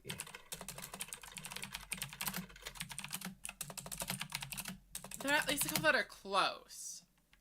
See, they have a birthday. Wait, I literally cannot tell if any of these are fan paintbrushes or not, because the Neopets art style is so erratic. So I think I'll just take my turn. Okay. Yeah, I'm pretty sure there is a chocolate paintbrush. Okay. Let's see. I cannot train, but luckily, I do have a Harrian Blue Plum. Well, I mean, it worked so well last time. It worked so well last time. All right, let's go adventuring in the jungle for code stones. No code stone. Code stone. No code stone. Code stone. And no code stone. You know, I'll take what two. we'd expect. That's the deck ratio, basically. Okay, put these in my hand, There and are I can't no do anything. attacks. So it is my move. Yes. And I do have a code stone. I will attach Oh, wait. blue. Am I allowed to play a 1 card if I don't have a code stone? Oh, no. You are not. Yeah, okay, so I'm sorry. Let me, I'll just accept that, okay. Sorry, can I run that back? I totally blanked. Go for it. Okay. I'm going to play the Breadmaster. Also a level 1. What? Oh my god, I am so... Okay. I can't do anything your turn. Let's just shuffle the deck. Thank you. I will play Naya. This is like the Ixie situation all over again. Oh, whoa. Rainbow opening. And I will Okay. swing 4/9. So I'm going to cope. Are you ready for this cope? Mm-hmm. You have played your best move in the first round. That is true. The Jub Jub could That is- hold strong. Such cope. Okay, I have 2 successes. I am currently at 5, but I'm not done yet, as you only have 1 agility, No. so I will reroll the others. Whew. And add 1 more success Okay. for a total of 6 damage. Wait, you had 2 successes. Okay. Oh. So only 4? Correct. Let's see. Okay. Alright, so I will draw. I'm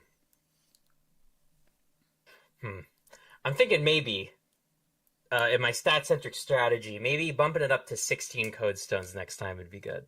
I Okay. agree. I am going to attack for 2. Alright, for defense. No successes versus anything. 2. Means your cow has dodged my Jub Jub's nimble strikes. I will swing for 9. Okay.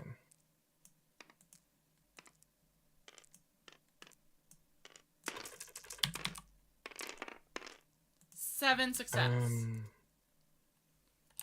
I have 3 successes. All right, 4 more. Okay. Still got 4 more health. Let's go. I'm gonna draw. Whew. Okay. I am gonna attack for 2.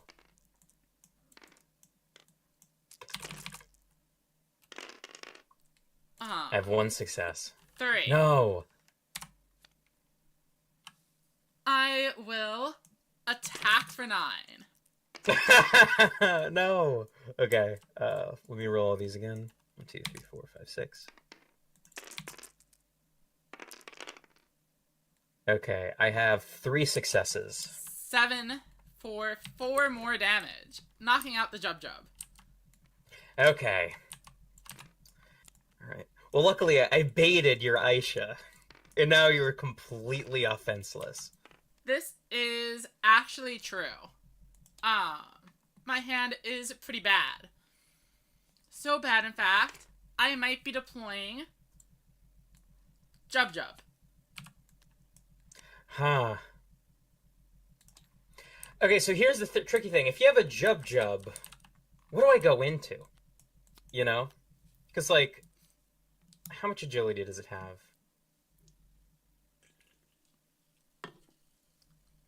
Two. Okay. How do you feel about the Jub versus Poogle matchup? Poogle is probably favored. Yeah. I'll Poogle it. Okay, so I go first. Again. Let's see. Alright, we're praying for a Code Stone. Okay. I did not get a Code Stone, but I got the next best thing, which is a paintbrush. So I'm going to return the Poogle to the Rainbow Zone fountain thing. I'm going to get my Rainbow Poogle out. Woo! And my Poogle is going to attack for a mighty 3, and also has 4 agility, so I get to reroll twice. 2 blocks. Okay, I have 1 critical. Let me reroll these 2. Okay, well, 1 damage goes through. I will swing for 2. No Okay. successes. Go ahead. Okay, yeah, that's it. I will draw. Okay. I'm gonna swing for 3. Oh, that's just flipping the dice. That's not very fair. Okay. I have... How many successes do you have? 3. You have 3. Okay, so I might as well even reroll my success. Hope for a critical. And it Okay, worked. 2 damage coming through. I will swing for 2. Okay. 1 success. Shockingly, I block you it. were able to block it. Alright.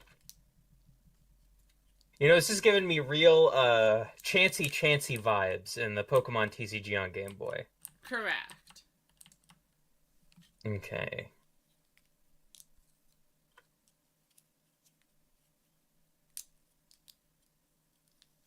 Huh.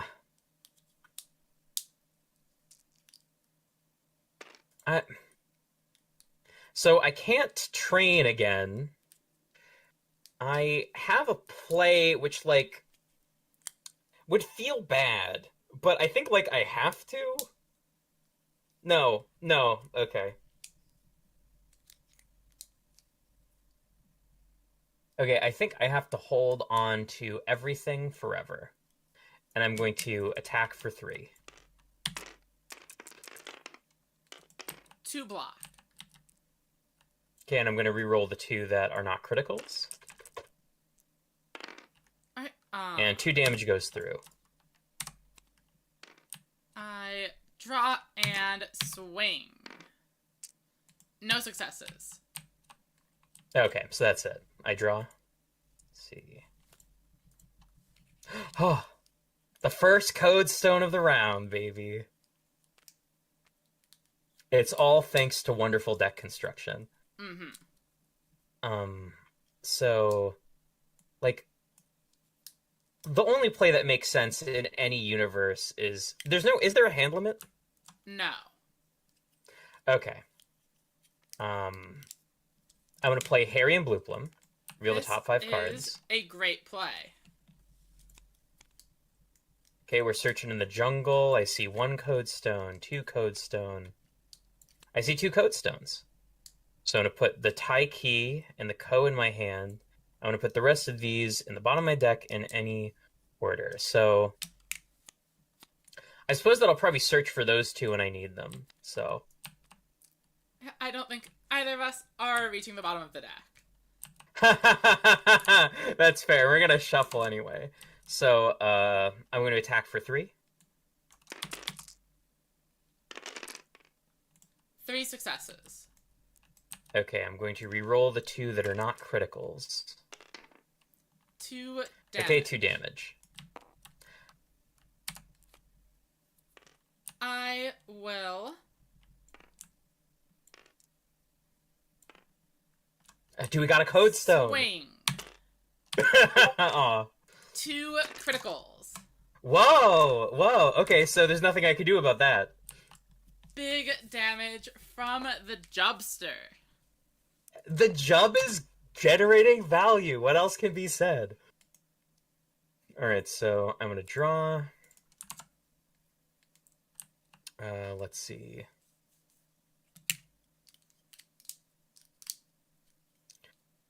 Huh.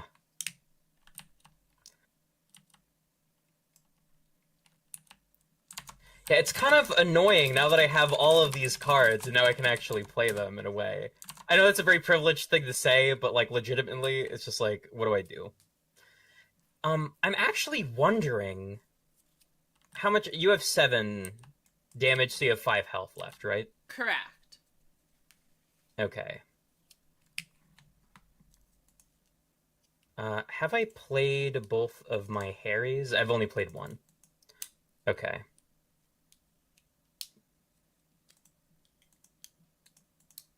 I will play the EO Codestone, or I will train with it. I don't think it gets played. Codestones are attached, is the term. Yes, that's actually one of the things that's the most annoying in Digimon is there's so many things that aren't playing cards that are taking them from your hand and putting them on the field. I definitely got confused about that at first with just like the digivolving. Yeah, it turns out that it's actually a really good mechanic. I agree. But the phrasing of it is not like child idiot friendly. I think they could have found a different way to do it, I think. It could have been like Digivolve versus Enter, maybe, because like it's a permanent, you know? Anyway, Kavara's Potion. I'm gonna play that. I'm going to roll 3 dice, and for each success, I can gain 1 of the following effects, blah, blah, blah, blah, blah. And that is a 2. So I have 2 successes. So I'm going to pump up my attack by 6, so I'm going to roll for 9. 2, 3, 4, 10. 6, 7. Oh, 10. Oh, yeah, because of the code stone. Is 10 the maximum, or do you roll more dice when it goes higher? Only 10. I will simply block all of the damage with my 2 successes. Okay, so I have 2 criticals. How many successes? 4. 4. So I'll re-roll everything else, or yeah. Only 2 of them. Or 3. Okay, I got 2 more successes. Alright, so I take 6, and I think I am out of here. Okay. But the Jub did its job. Yeah, I did have to spend resources. It took a lot of turns. You're sitting on a hand.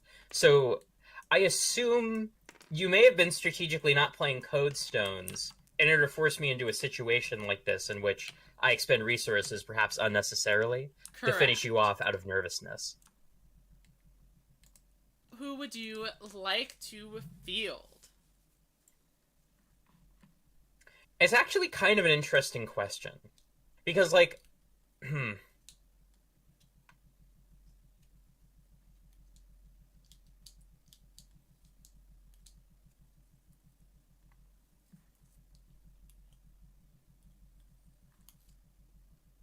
okay.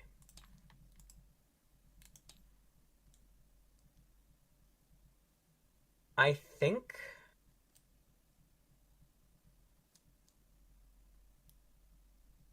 Wait, let me look up a card first.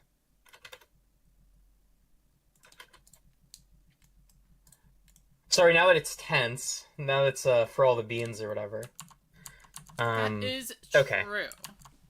I should enter gamer mode. Okay, it's gamer mode, and I've got my gaming techo.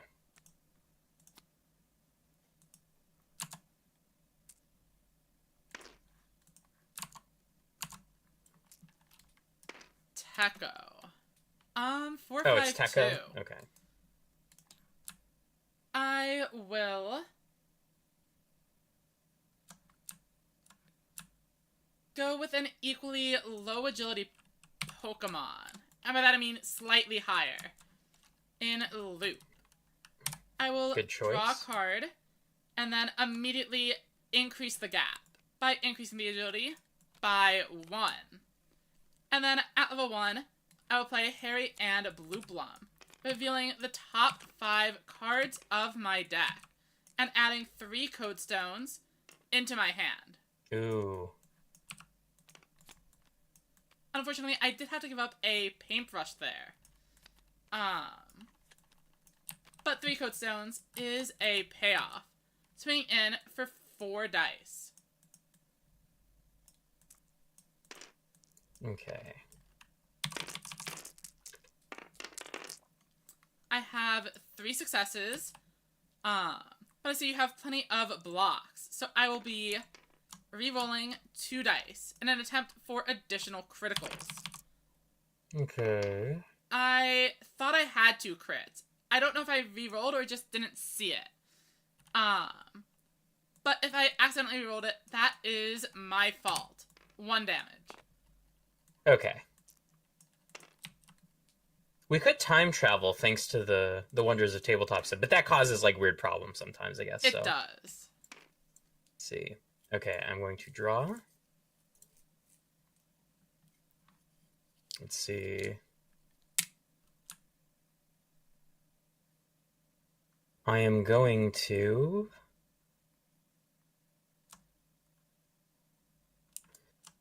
play Tai Kai. Or sorry, I'm going to attach Tai Kai. Let's see. We're in gamer mode. You've got to be proper about these things. Let's see. I'm wondering what I would like to do. I will play Corbat Defender. Does it go through? It does. Hot Dog of Justice is a level 3 card, so I'm not able to do anything until then. Oh. Okay. Let's see. And I will attack for 4. And the agility gap has decreased by 1. I only have 2 defense, and I only One have success. 1 reroll here. But it Oh, is well, it's enough enough. for Loop to dodge. I will draw for turn, drop a Lou Codestone, increasing my attack. And then I will play Dr. Flexo. I need to draw 3 cards and place any card back on top or bottom. Draw 3.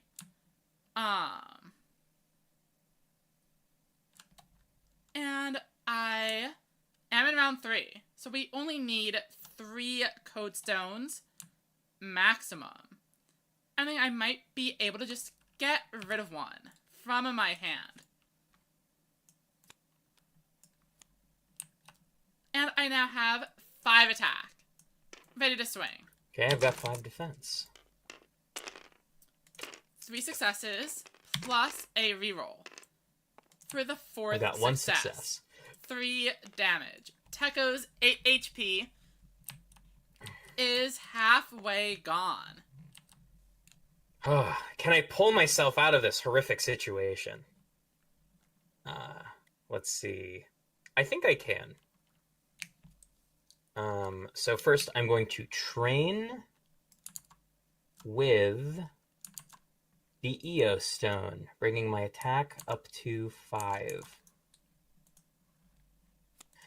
And then I'm going to play everyone's favorite doughboy, the Breadmaster.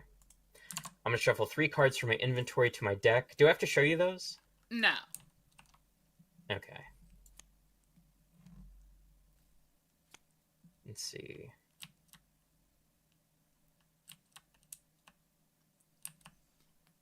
So, Actually, did you remember to put in Naya? The question that could determine the game. Oh, crap. Did I remember to put in Naya? That's going to be the deciding factor, I believe. Let's see. Okay. Oh. Sorry, when you have this many cards, it's so difficult to manage the hand. I agree. There we go. Inventory and shuffle them into your deck. Is it okay if I search then shuffle? Yes. Okay. Where are you? You must be lounging on a rock somewhere in here, please. Please tell me I didn't goof it. Okay, thank God. There's the Naya.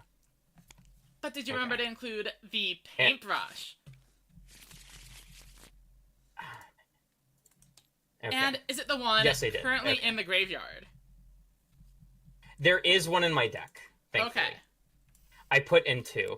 That was... You made me feel so worried, genuinely! Oh my god. But there it is. It's the paintbrush. So, you know, I played that. I played Naya. It gets out the paintbrush. And then, I'm going to put this in the rainbow Naya field. Is enough for you to turn the game around. Tekko still at 4 damage versus a healthy loop, but the stats are pretty high. What are the stats currently? You have 7, 7, and 5. So you actually did gain a 1-point agility lead on me. And does that include the code stones? No. Okay, so I'm 8, 8, 5? 8, 7, 6. 8, 7, 6. Okay. Okay, I'm gonna roll to attack then. I have 2 defense. And 1 block. Okay, so I have 2 criticals. I have 3 successes. Sorry, do I have an agility lead? You do. I am at 4. Okay, so that means I get to reroll 2. 2? Correct.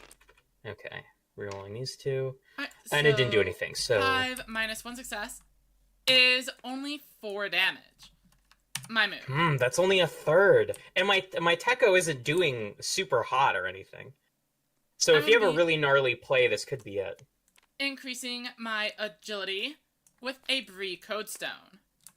Then, I do have a little bit of a plan. I want to play down Eyes of Dark. I'm going to draw 3 cards and discard 2. I'm going to be discarding the Purple Blob Potion, and also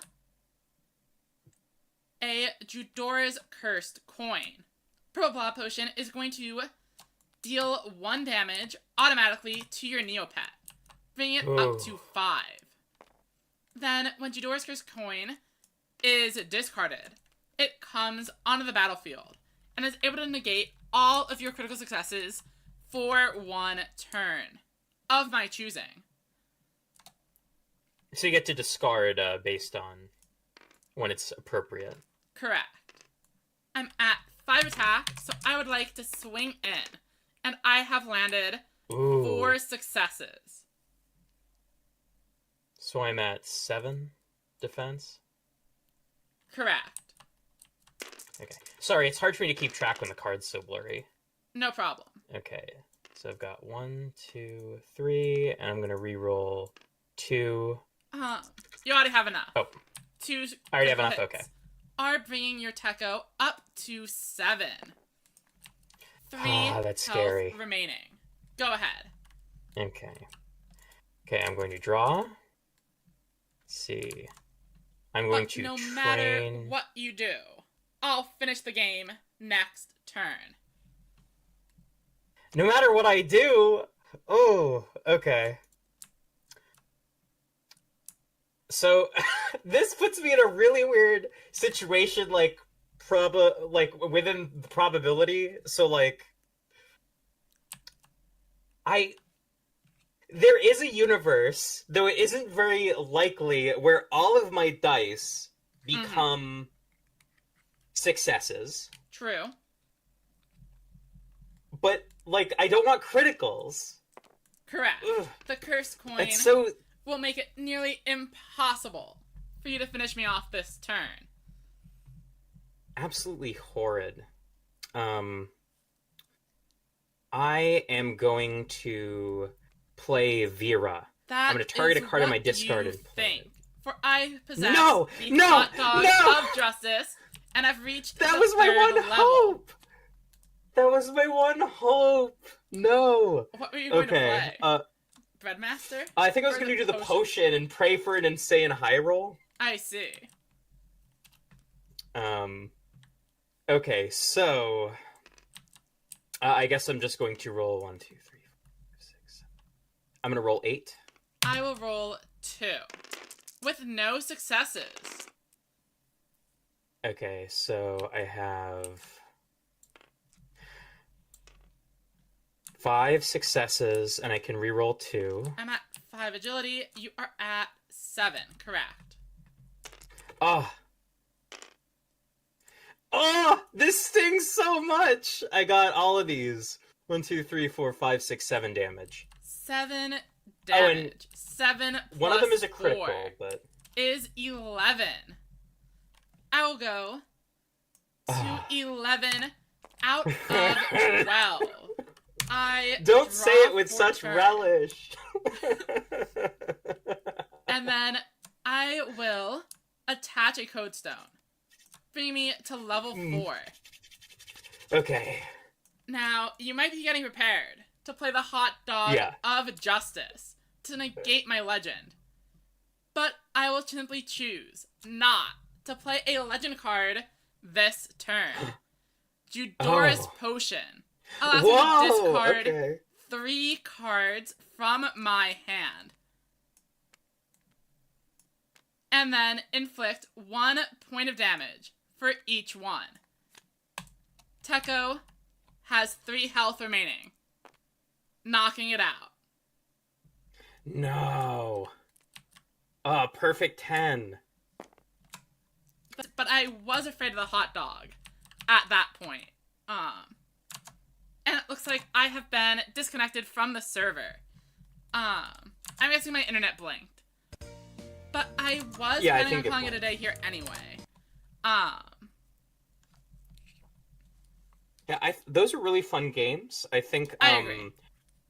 I think even when this game was like stalling and it was kind of a like at least the turns are fast enough that eventually you get to like something fun. And I do love that it's a game that's iterating on Pokemon. Because I feel like Pokemon's rule system is like weirdly unelaborated on, except in like really obscure indie card games where